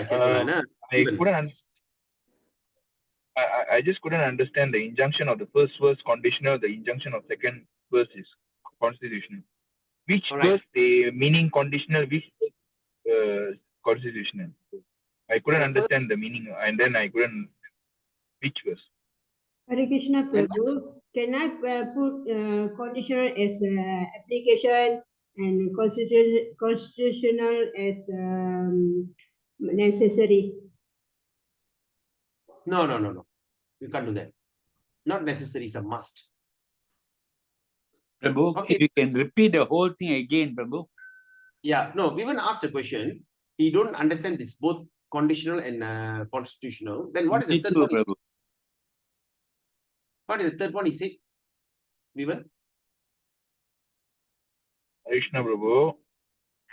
And then which verse they're referring to? This verse, Oh, okay. which verse? The conditional I know. Conditional from what I understand, Prabhu, conditional is something that if we feel want to do it, we do it.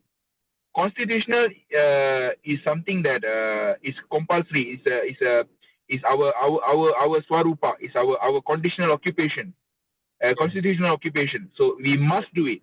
Conditional is something that whatever we feel want to do it, we do it. and then the consideration is must. No matter what, you must do it. Something like that, bro. I feel it's my opinion. Yeah, you're almost there. Okay. Now let me repeat again. Okay. Let me off this thing. Okay. Now it's like this. Okay. Now first thing we say, the injunction of Atyāhāra mentioned. Okay. Okay. The first verse is what?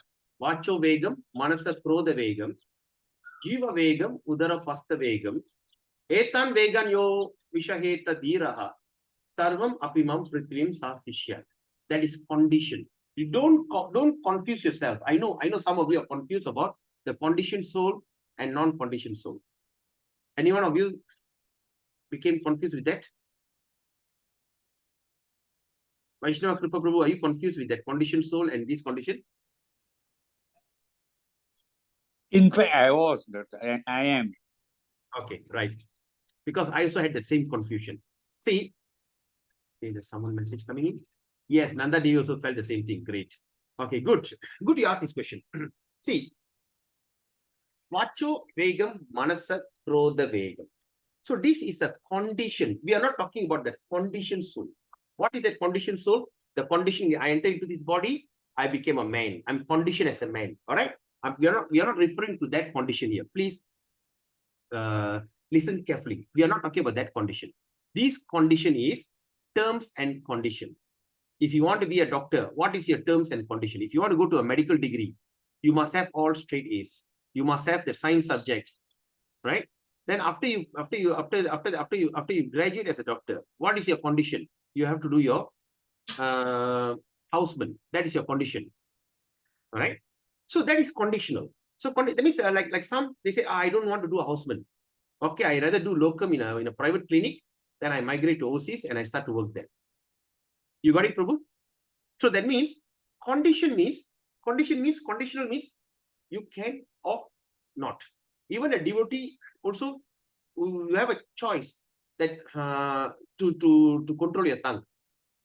We have seen devotees who couldn't control our tongue. Yes. We have also seen that devotees who cannot control the demand of the mind. But they are devotees. Right? We also see devotees who cannot control the anger, krodha. But still they are devotees. But the condition, the terms and condition, what they call condition in Malay, terma dan syarat. Syarat, not kondisi lah. Yeah, in English, everything kondisi. Put I become Malay. Terma dan syarat. Syarat untuk masuk ke college. Apa syarat? The condition. So this is called, we are calling syarat. So you can, even though you're practicing devotee, right? So this is conditional. You can do it. But if you want to be a pure devotee, you better follow this. Conditional. You have a choice. But the second injunction is constitutional. That means you don't have a choice. Correct? Like just now, Charan Lakshmi Mataji said that word. What would you use, Mataji? The second is what do you call? You do as First one is application and second one is compulsory. Compulsory, right? So even the word compulsory also is not strong enough. All right? So compulsory that we should follow 4 regulative principles. Sometimes we break. Yes or not? Compulsory we should chant Hare Krishna 16 rounds. Sometimes we break. But constitutional means no breaking. Example, in this country, we have a constitution. What is the constitution of this country? Every religious people have their right to practice their religion. Now, Thaipusam is coming. We cannot say, oh, you're going to block all the road and everything. We ban Thaipusam. They cannot say that because it's a constitution. Can never be changed. All right? They're going to take the kavadi, they dance on the road. They're going to bring the chariot, they're going to have the chariot festival. The chariot is going to come. All these things going to happen. And no one cannot come forward and say, this is not allowed. Vernacular school like Chinese school, Tamil school, no need to just turn into one national school. They can't do that because it's in constitution. All right? The constitution, no matter what, you can never change it. So, the second verse, that is Atyāhāra prayayascha. That is, you don't have Atyāhāra Prayascha, Prajalpa Niyamagraha, Jana Sangascha Laulyamcha Sadbir Bhaktir Vinashat. It is a constitution. No matter what, you don't have a choice. You don't feel like doing or want to do it. There's no such thing. You have to do it because that is the rule. That's a law. The law is constitutional. You cannot break the law as you feel like it. And Now what you are the conditional ones, Prabhu? Sorry. What are the condition ones? You see, Atyāhāra, Prayasa is constitutional. That is called, yes. Conditional is Vacho Vegam, Manasa Krodha Vegam. I mean, first- you can be free there, Prabhu. You can do, if you can lose your temper and you can talk as you like. Have you seen devotees losing temper? Yes, a lot. Have you seen devotees breaking the rules? Yeah, Prabhu. So that's the thing. It is conditional. Even a devotee, that means it's not a constitution. That means conditional means a devotee losing temper, but he's a devotee. But still it is a fault, Prabhu. Exactly. But now the condition here in the Nectar of instruction is the idea about this instruction that you become a pure devotee of the Lord. Okay. Thank So you. in order to become the pure devotee, there's a terms and condition. In Malay, we call terma and sharat. Okay. Okay, you're good in Malay, Prabhu? Prabhu? Are you good in Malay? No, I'm not educated here, Prabhu. Right. So if you're good in Malay, I can translate into Malay, Yeah. They Prabhu. say, untuk menjadi seorang penganut yang sangat berjaya, terma dan syarat adalah mula-mula kena kontrol kita punya minda, kita punya what they call tongue in Malay, lidah. There's a terms and condition. But you're a devotee. Even you have this fault, you're still a devotee. Yeah. You can still maintain a devotional service as a moody person, as a last person, as whatever person, right? You still can maintain it. But if you want to become a pure devotee, you follow these rules. That means you have an option. So the conditional means you have an option. You want to maintain as a normal devotee and you want to take few births before you become a pure devotee, you have that option. But Fine. I understand. you don't have option. That's why Bhaktivinoda Thakur is explaining this verse to the constitutional into this entire work called Bhaktiyaloka. You got it, Prabhu? Yeah. Very well. To you, Prabhu, and also Vivan Prabhu and Chara Lakshmi Mataji for asking me this fantastic question. Wow. So nectarian. Everyone understand? Vivan, you got it? Okay, Prabhu. Okay, Prabhu. Nice. Sure.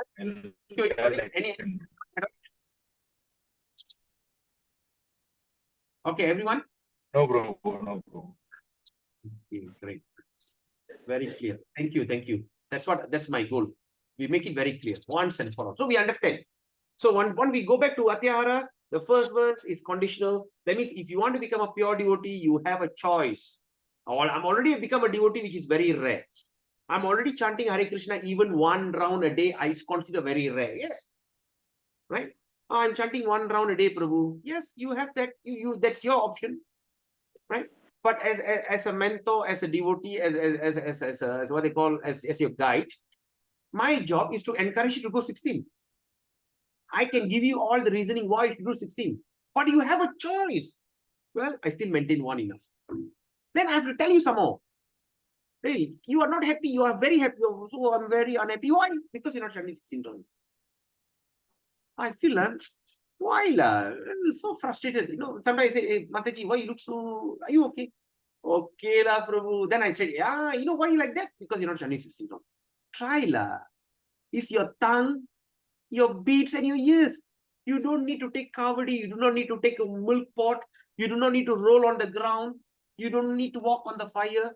You don't need to go to Ganga. You don't need to jump into the Ganga, Yamuna. You don't need to go. You don't need to do all this kind of ritual just to feel a little happiness. Come on. Just take your beats. Hold the beats and chant Hare Krishna, Krishna Krishna, Hare Hare. Hare Rama, Rama, Rama, Hare Hare. just 1.5 hours of your entire day. Use it, lah. Okay, bro, okay, bro, okay. Then after that, go back. Okay, lah, I'll try, lah. 2, 3, 4 rounds. Okay, lah. Then next day, ask what happened. I tried 3 rounds. Okay. So today, do your 16. Then again, I try 4 rounds. I mean, you still have an option. You have the conditional. You have that option. You want to do it or don't do it. But the second is constitutional. You can never say no to that, and you can never compromise on this. If you want to become a devotee, at least. Even if you want to be a very successful businessman or a very good karmi, this is also a very, very important things a person should practice. All right, let's move on. Okay. There is one more thing to be said. Bhaktivinoda. Prabhu, one more question, Prabhu. Yes, Prabhu. He say, if you want to go to Vaikunta, you must be completely pure. Even if you want to go to the higher planetary system, there must be complete purity in you. If not, you can't go there. Yes. So if we have this conditional false, that means you're not eligible to go to even the Bhaktiyaloka, Prabhu. See, Krishna has given you a minute independence of choice. But you Krishna- say it is a fault. It is a fault, but it's excusable fault. It's not a fault, it's your decision. Okay, but sorry. It's your decision. Say you decide not to practice seriously, you get according to your decision. Okay, like this. You have studied Bhagavad Gita, Bhagavatam, right? And see, a person is not practicing well. At least heaven is there for you. Even if you don't want heaven, at least Krishna feels, oh, this guy is really good, but of course he got so much of disturbance.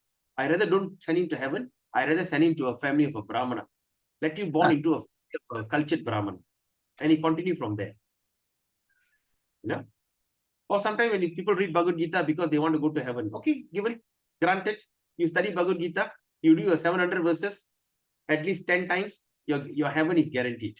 You don't need to do any kind of yagya, any kind of worship. Right? You go through that. Then you go to heaven, enjoy there for 10,000 years, you come back, there's no ISKCON. There's no bhakti. Full-blown Kali Yuga will start. Finish. Right? Then fall down.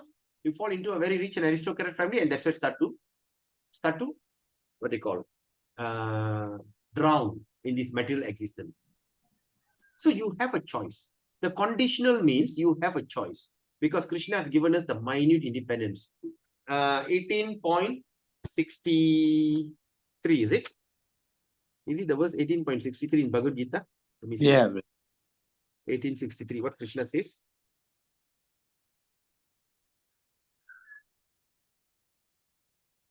Regarding the fall down of a devotee. 18.63, no, not that, not fall down of the devotee. 1863, Krishna said very nicely. He said, Itite jnanam atyātam guhyat guya taram maya vimshraitat asheshena yatte chasi tata kuru. So what he said? Thus I have explained to you more confidential knowledge. What is the word? Guhyat guya taram. That means the most confidential. Guhya means confidential. Thus I have explained to you knowledge which is still more confidential. Then after that, Krishna said this word. What did he say? He said, Vimshati asheshena yatte chasi tata kuru. He said that deliberate on this fully, think about it, and then do what you wish to do. He's not saying you follow me. Krishna says, think about it, deliberate on this fully. All the things I've tell you, deliberate on this completely. Then you do what you wish to do. Because Krishna doesn't interfere in your minute independence. Krishna has given you independence and he respects it. He respects that independence. Right? So you want to do it, conditional. But injunction, it is. But the constitutional, you don't have a choice. All right. Now, let's look at this. There is one more thing to be said. There's one more thing to be said. All these instructions have two different types of application. There's two different types of application. Number one, for the householder, that means the married couple, grahastha, and number two is for renunciate, or brahmacharis, or vanaprastha and sannyas. Householder, okay, please underline, householder can collect in order to maintain their family members. Suddenly, Vivan get a pay hike. He works so good, and the boss says, "Hey, Vivan, you're so good. Now I increase 3,000." Hey, boss, dude. Can you imagine? Vivan say, "No, boss, no, enough. Apa pasal? Cukup lah, boss. Cukup. My salary is enough. Don't increase my salary, please." Cannot, eh? No, it's not. So what Bhaktivinoda Thakura is saying, householder can collect in order to maintain the family members. Right? They should earn their livelihood and save according to religious principle. So you have to save according to religious principle. What are the things that you save, right? That means with these savings, they should serve the Lord, the devotees, guests, family members, and themselves. It's very important. So that means the income of a grasta, they should utilize it to serve the devotees. Serve the guests, the one who comes to your house, guests. Number 3, family members, and of course, maintain yourself. Right? So for that, you need to earn money. Right? If a householder collects more than his requirement, that means collects more than his requirement. Example, what happened? I hope you all are underlining these things. Very important, a householder. But if he collects more than required, already you get a job. I've seen people say like doctors, they are already earning 15,000, 20,000 a month. And part-time, they still go and do local to earn more. Now in government service, the doctors are allowed to do private practice. Private, you are allowed to have a private, you can have a private clinic in a private practice in this specialist hospital. Right? Because all the specialists are all running into private. So now the government says, never mind. I think 70-30 rules or something like that. 70% here, 30% there. That means you're earning whatever, but still you can go to private hospital and receive. So, and this doctor will start to have clinics in 2 different places, right? Or if you have this emergency, I am a visiting doctor to this hospital, that hospital, but full-time working in government hospital.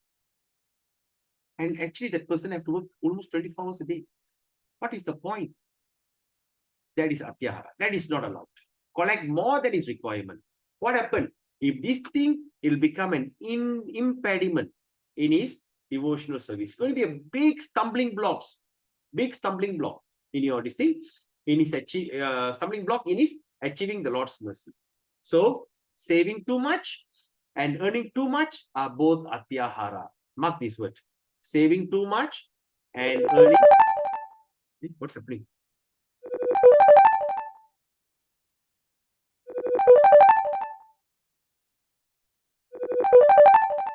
What is the sound?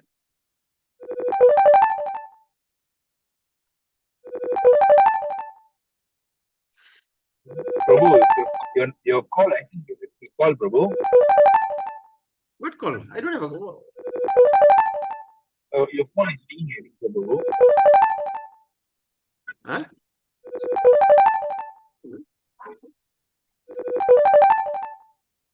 Just give me a second.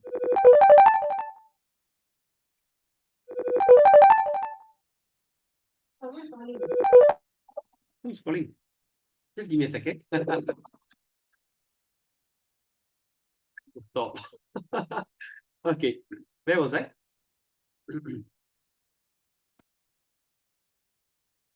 Okay, so what we understand here is, so that impediment, saving too much or earning too much is also called Atyāhāra, and there's no doubt about it. So try to keep everything within your limit, right? So once you achieve your target, just that's it, all right? So Atyāhāra means like, already like I've seen a business who already got a fantastic business, but still want to open more branches and get stuck. Right? This happened in my own family, my cousin brothers, right? He already very good. My uncle got a very nice business, fantastic. Started in 1935.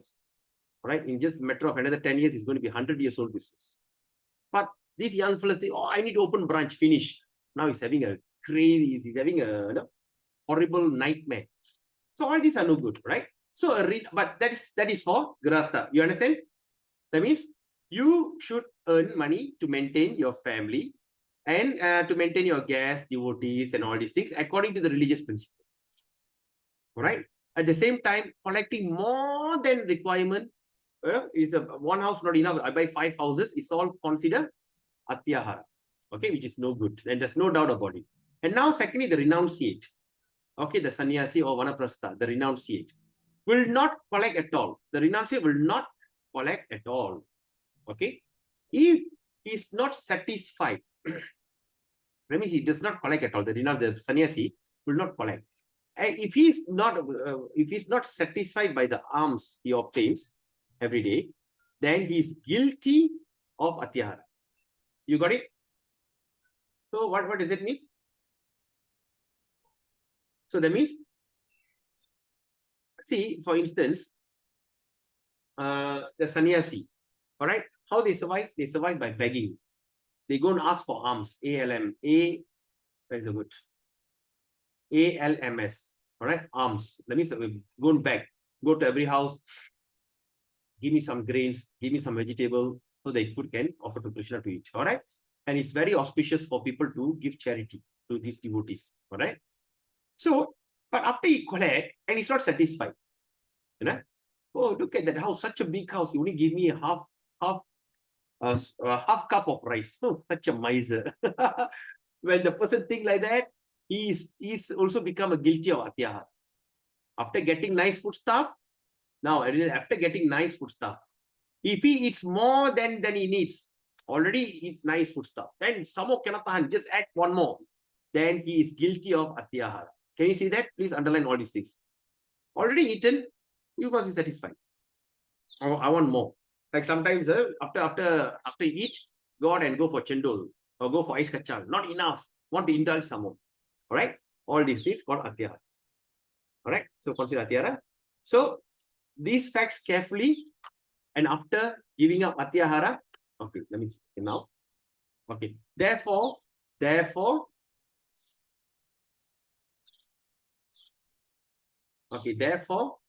the householder and renunciate should consider these facts carefully.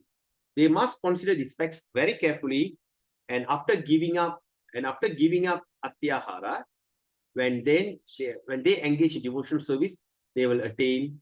Okay, when they engage in devotional service, they will attain Krishna's mercy. Please underline this thing. So that means, in other words, when the foodstuff, that means the householder renunciate should consider these facts very carefully. And after giving up Atyāhāra, over endeavoring, which they engage in devotional service, they will attain Krishna's mercy. All right. So with this, we end the session here. And tomorrow we're going to discuss on prayasa. Prayasa means over endeavoring. All right. The second rules on prayasa. Okay.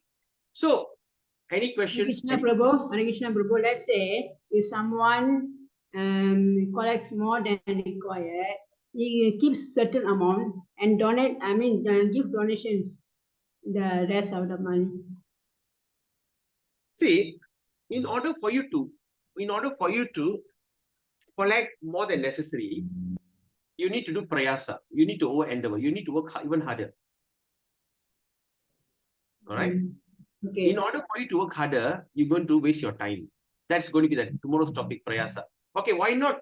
Why not? I work hard, I earn a lot of money, and I give a lot of money for charity. That's good. That's fair enough. But here, in this idea about Bhaktiyaloka and also Nectar of Instruction, what is the idea? Can you tell me? What is the reason we are studying Bhaktiyaloka? Can anyone tell me what is the purpose?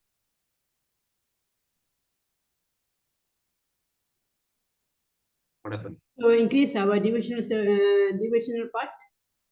You're almost there. What is the real purpose of Bhaktiyaloka? To surrender. Okay, you're also there, almost there. Not there yet. Yukta Vairagya Prabhu. No. Yukta Vairagya Prabhu. Yukta Vairagya is part of that process. Fully To be a surrender. devotee. To be a devotee. Fully surrender. Oh, that's part of the process. Fully surrender, Yukta Vairagya is all part of the process. But what is that? To be a goal? devotee, Prabhu. Sorry? To be a devotee. To What be a devotee? devotee. To be a devotee, you don't need to follow Bhaktiyaloka, Prabhu. Bhagavad Gita will do. To achieve the supreme. Other books also can. But what is the real purpose of Bhaktiyaloka? Come on. To follow the terms and conditions as a devotee. That's part of the condition. But what is that purpose? Okay, you follow the terms and conditions for what? To achieve what? To achieve Krishna's mercy. That is part of it, part of the process. To come to the attain constitution position. Prabhu, to attain Lord's love. No. Shang Prabhu. To come to the constitution position. That is the activity to achieve that. But what is the target you want to achieve? Oh. Bhakti, Prabhu. What bhakti? What bhakti? Pure devotional. Pure Prema devotional Bhakti, service. Prabhu. Pure devotional service. Suddha Prema bhakti. Suddha bhakti. That means our goal is to become a pure devotee. That is that goal that we are studying this Bhaktiyaloka. Right? We are studying Bhaktiyaloka to become a pure devotee. Not to just a ordinary. Alright? Because this is what I'm saying. That this book Bhaktiyaloka is not, it is not just an ordinary. That means we are going very detailed into that. Right? Okay, where is that thing says here, right? So,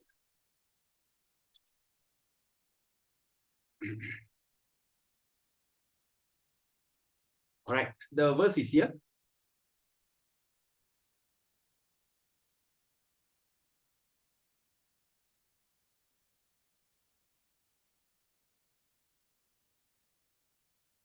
Okay, where it says here. So this is most important to consider the deep meaning of this verse. Why? For anyone who wants to engage in pure devotional service, it is especially necessary to follow the instruction in this verse. You got it? So the goal is to become a pure devotee of Krishna. That is our goal.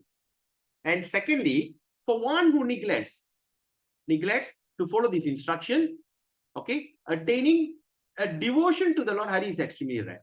Even to become a devotee will be very rare. So we only can say we are, oh, I'm a devotee. Just say devotee, that's it.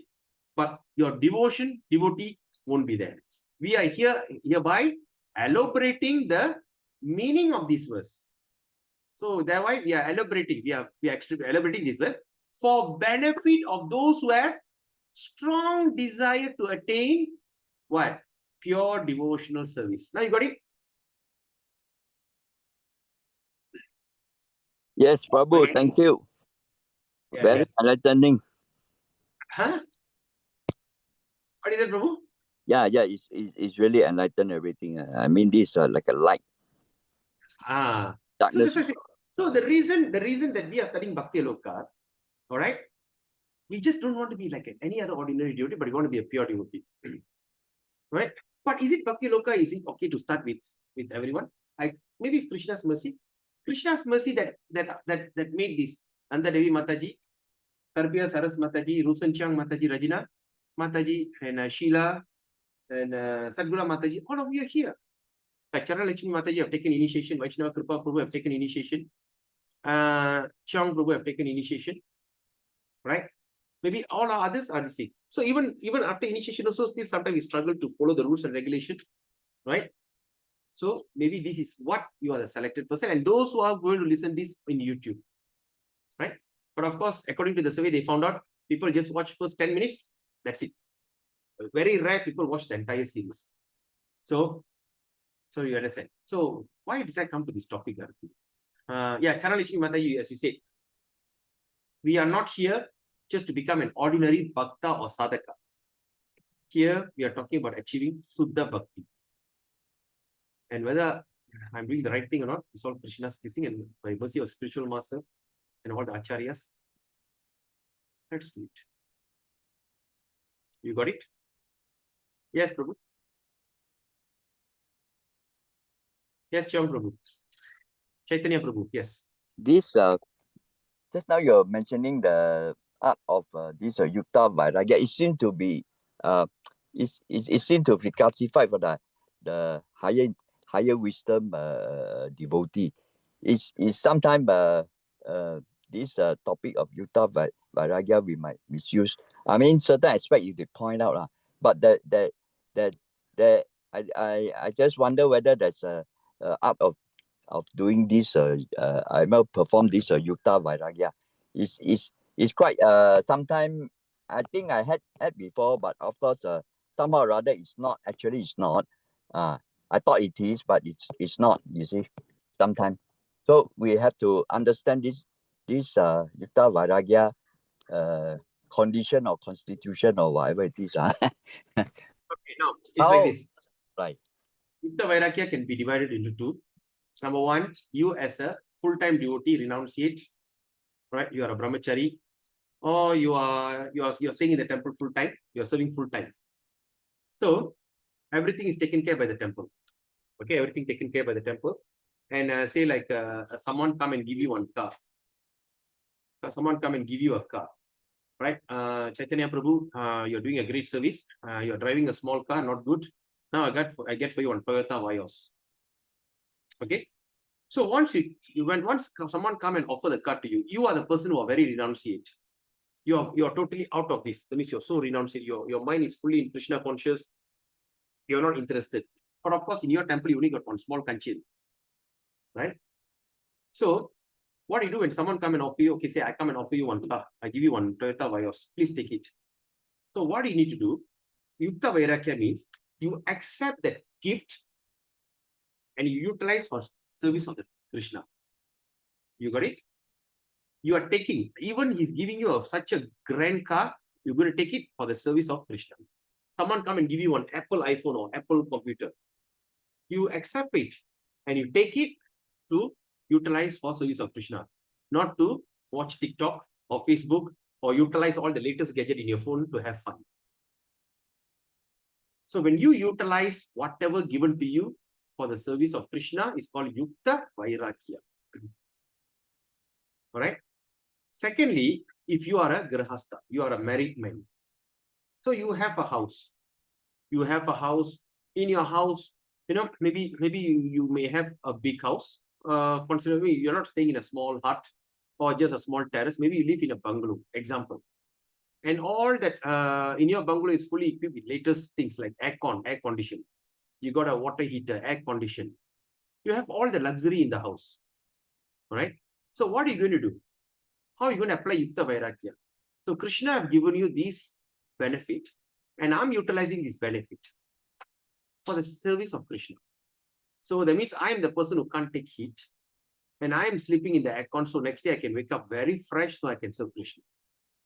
Or I'm using this place, okay, when any devotee comes, since I'm living in such a nice place, right? If say sannyasi comes, or some dignitaries, devotees come from overseas, you will be the first person to come and say, oh, I think we need to put him in order. No, I've got a very comfortable home. Please come and stay with me. Please give me the opportunity to serve you. I'm your servant. So utilizing the house for the service of devotees. Of course, the devotees come there also, they don't sit and enjoy. Oh, nice aircon, wow. No, they just come there. They take it also as Yukta Vairagya, as the mercy of Krishna. So when everybody start to practice Yukta Vairagya, there will be no attachment. There will be no attachment and there will be no false detachment. Everything used for Krishna. But the opposite side is the Tyagi. That means the renunciate who don't want to use all this, but he says he doesn't want anything. Give you one car? No. Give you one house? No. This is called the person who have not achieved a real knowledge in devotional service. You got it, Prabhu? Chang Prabhu? Yes. Thank you, Prabhu. I just want to relate back something happening those days. I mean, regarding this, there's one many years back. So there's one guy who dropped some money. That time still got 1,000 note, you know. So that time he hasn't come to retrieve. I saw the note on the floor, so I pick it up. So I said I'll give it to the center to get the books, things like that. Then somehow or other someone is looking for it. I just I don't bother. I said, this are kamis, maybe I utilize for his sake. So I just overlook and then I go there. So I go for this program. Then I pass the Prabhu. I say, Prabhu, this one I found it. In fact I said I found it. So I put it in the center. Just it's not mine also So you know what happened? The thing happened is that after I finish my contract there, I lose 1,000. Yeah. So I said, Yukta Vairagya, How? The concept, I was thinking of Yukta Vairagya, but it's not. See, Krishna was so merciful to you. All right. First of all, the person who have lost the money, he should be, maybe that money that he really needs it so badly. Maybe to pay a medical fee, or maybe to pay the school fee, or because that time you're talking $1,000 note, right? One note, right? So maybe that might be his salary to maintain his family, you know. So, and the fellow have lost it, he's in great anxiety. You know, he's in great pain. Of course, there is karmic reaction because the fellow is looking for it, but you took it, you didn't bother him, but he gave it to temple. So Krishna was so kind to you that he never allowed you to get that karmic reaction. He made you lose your 1,000, so break even. Yes. It's exactly 1,000. Oh, yeah, Exactly. you're right. If he's got the karmic reaction, I have to face all the things, condition he got to face. Maybe he's a deep shit of trouble of that $1,000. You should be crying. Right, yeah, right. And who knows, his baby is waiting for milk and the fellow lost them. I'm And he- really very sorry about that. That's the thing. Maybe, I'm speculating, but we don't know what is the real thing. So what Krishna did, well, you have lost it, you have taken it, right? And you gave it to Krishna. But Krishna says, never mind, I just lose your 1,000, so break even, null and void. But if you're not a devotee, if you take the money, you have to stand for his karmic reaction. Every tears that with eyes, his family eyes or whatever, if at all, if the money is very important to him, you have to answer for that. If you don't know him, it's okay. If you just find it, finders keepers. You find it, you just say, hey, nobody, okay, just put it in the pocket, just walk out. That's fair enough. But you saw that place. Very Yes, nice. yes. Very nice. The same thing happened to me when I was doing the spare part business. Certain things will be broken, and I'm very famous for makeup. When I make up the things that nobody can find out. Even what type of great foreman you come also, you can never find out. But what happened? Krishna take everything. It's very sinful. Of course, I'm happy with that decision. Giving up my spare part business, losing the business. At first, I was grumbling, but now I start to realize it's a great blessing. All right. So, anyone else? Very nice conversation. Anyone else? Any comments? Anything? So, is there any takeaway? Just tell me one person. Is there any takeaway? Anything that you learned something new today? Because takeaway is very important. Just one person. Come forward and tell me. Must tolerate a lot, Prabhu. Tolerate a lot. Okay, example. Whatever people criticize, or anything, Prabhu, anything comes. No, Mataji, I'm talking about the topic that we spoke, Atyāhāra, over-endeavoring. Yes, So, what do you take away from this topic today? Must not eat a lot so that we won't get, ரொம்ப சாப்பிட்டாக்கா ரொம்ப மந்தமா இருக்கும் சாப்பிட்டாக்கா அப்புறம் செய்ய முடியாது. Okay. ரொம்ப சாப்பிட்டு மந்தமா ஆகக்கூடாது. She's telling don't eat a lot until you become dull. All right, good. Anyone else? Not So to be she's- too greedy, Prabhu. Not to be too greedy. Okay.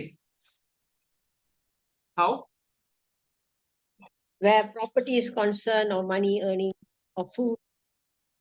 So what you should do? The greed is in you. To be in moderate. No one was built in such a way that we have greedy. So what we should do? Be moderate. 呢個結命人喎，就係呢個陳小春啦。陳小春就係7月8號嘅。Okay. What you should do, Mataji? How you should utilize your greed? Be moderate, Prabhu. Be moderate. Cannot be moderate. Now we only studied. We just discussed. If you have the greed, what we should, how we should utilize. Apply our Just take greediness in water. devotional service, Prabhu. Yes. What do you call that? What do you call that, Vivan?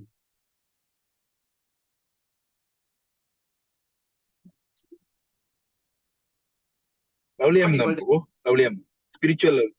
Spiritual laulyam. Yeah, I know, but what do you call that? We just discussed that. Pure devotion service. Anukulyena. No, you are going so much in philosophy. We just discussed. Chang Prabhu was talking about it. What was it? How are you going to use the greed, laulyam, for Krishna?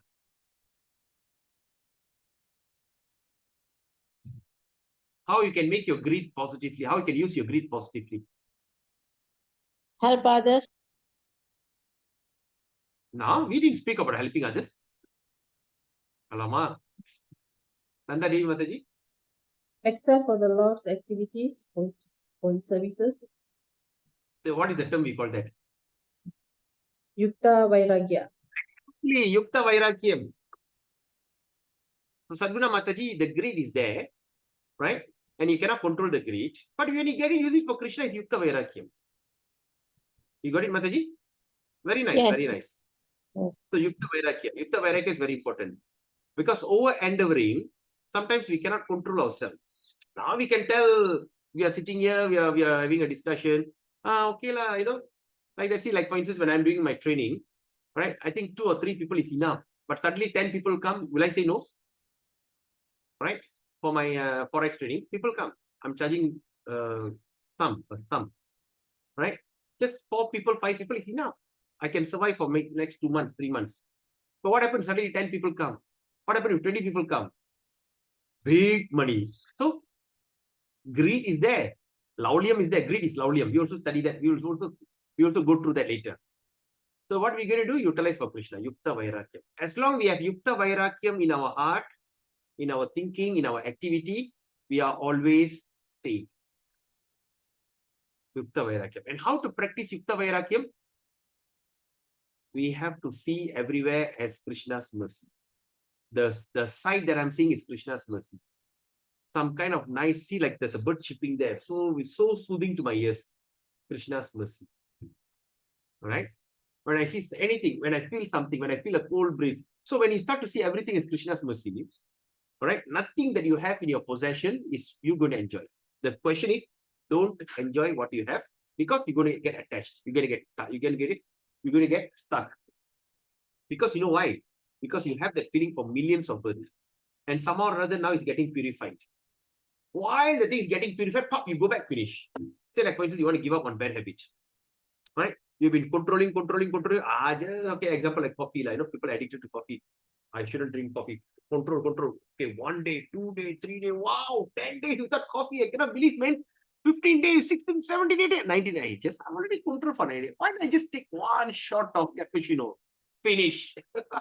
You get stuck there. You got it? That is how we mean. So, as long as we always can think our mind in so much of gratefulness, every day we see Krishna, every day everything is mercy of Krishna, you will never have that kind of thought. Just try it. Yes, Cheong Prabhu. Yeah, Prabhu, what I felt about this course is that actually this I have seen in this Nectar of Instruction actually is for the neophyte. But then the thing goes into so deep. Wow, it's really mind blowing things. And okay, where do you learn that? Where's the proof? It was inside the preface. It stated actually. I mean, for that kind of standard, it's for neophyte. It's for neophyte. I mean, it's quite astounding, lah. But then I was thinking that if as a neophyte don't appreciate that, how far we are going to reach in this choice of pure devotional service, you see. So we have to. So I was thinking, must really take into consideration. Correct. See, now you're saying it's very nicely. Yes, correct. In the instruction, what they call in the preface, Prabhupada is studying this book for a neophyte. That means, who is the neophyte devotees? Kanishta Adhikari. Who is that Kanishta Adhikari? The one who have taken initiation but struggle to control their mind. There are people who have taken initiation but they cannot follow the 4 regulative principles. They have taken initiation, cannot chant the 4 mantras. That is what neophyte. All right? But this thing is also but the word that you said that this is very deep. Where it's mentioned in Bhaktiyaloka. Can you recall? Can you recall, Prabhu? Cheong Prabhu? I can't, but because I think I was coming halfway. I was working. Now, when you look at this thing here,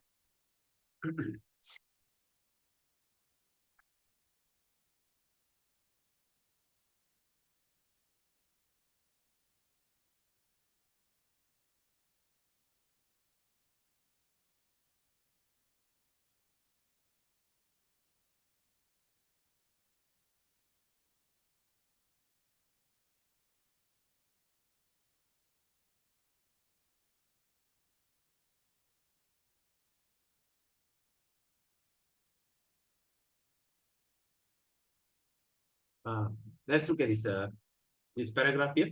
Are you there, Prabhu? Shang Prabhu, are you there? Yes, I'm there. Yeah. Let's look at it. In this regard, the urge of the tongue, okay, now it says, if we understand the word Atyāhāra in the second verse as overeating, the fault of repetition is in. Therefore, it is the duty of a learned readers to find other meaning of the word Atyāhāra as used by grave Rupa Goswami. What does that mean? So that means Rupa Goswami's this book, it is so deep. So it's a duty of a learned readers to find other meaning. So even though in that introduction it says that it's going to be it's meant for neophyte, but we have to go deep into it. That's why we are referring to Bhaktiyaloka. You got it, Prabhu? Yes. Now I understand. We go to Nectar of Devotion. Now I understand why they call it ocean. The four seas, Northern Sea, Southern Sea, and every sea got 4 waves, 5 waves, 7 waves, and 9 waves. Different waves. I should say, why Rupa Goswami use the word ocean? Because you know why? The thing that you have read, you can even write a PhD thesis on that. It's so deep and so much into that. All right. So, anyone else? Or if not, we can end the session. So, I hope that you all have enjoyed the class. I hope that this class is benefiting you. And those who have not even printed, please print your book. Keep your book hard copy with you. Because now you can also always underline, mark, and you can refer back. All right. So, thank you so much for the wonderful opportunity. And tomorrow morning, is it okay if we can meet up a bit earlier tomorrow morning? Is that okay? We say 8 o'clock. Is 8 o'clock fine with all of you? Or maybe I'll put that in the group because 10:30 I need to go out, 10:30, 11. So if possible, so since tomorrow is Saturday and Ekadasi day, very auspicious day to speak about all these subjects. If we can meet a bit earlier, 8 a.m. So we can finish it fast, right? Because second topic is going to be very interesting. All right. So till then, have a wonderful day. Panchakalpatrubhyascha kripasindubhyevacha paritanam pavinibhyo vaishnavebhayo namo namah. Srila Bhaktivinoda Thakur ki jai. Srila Prabhupada ki jai. Gaura Premanande Hare Hare. Hare Krishna. Have a nice day.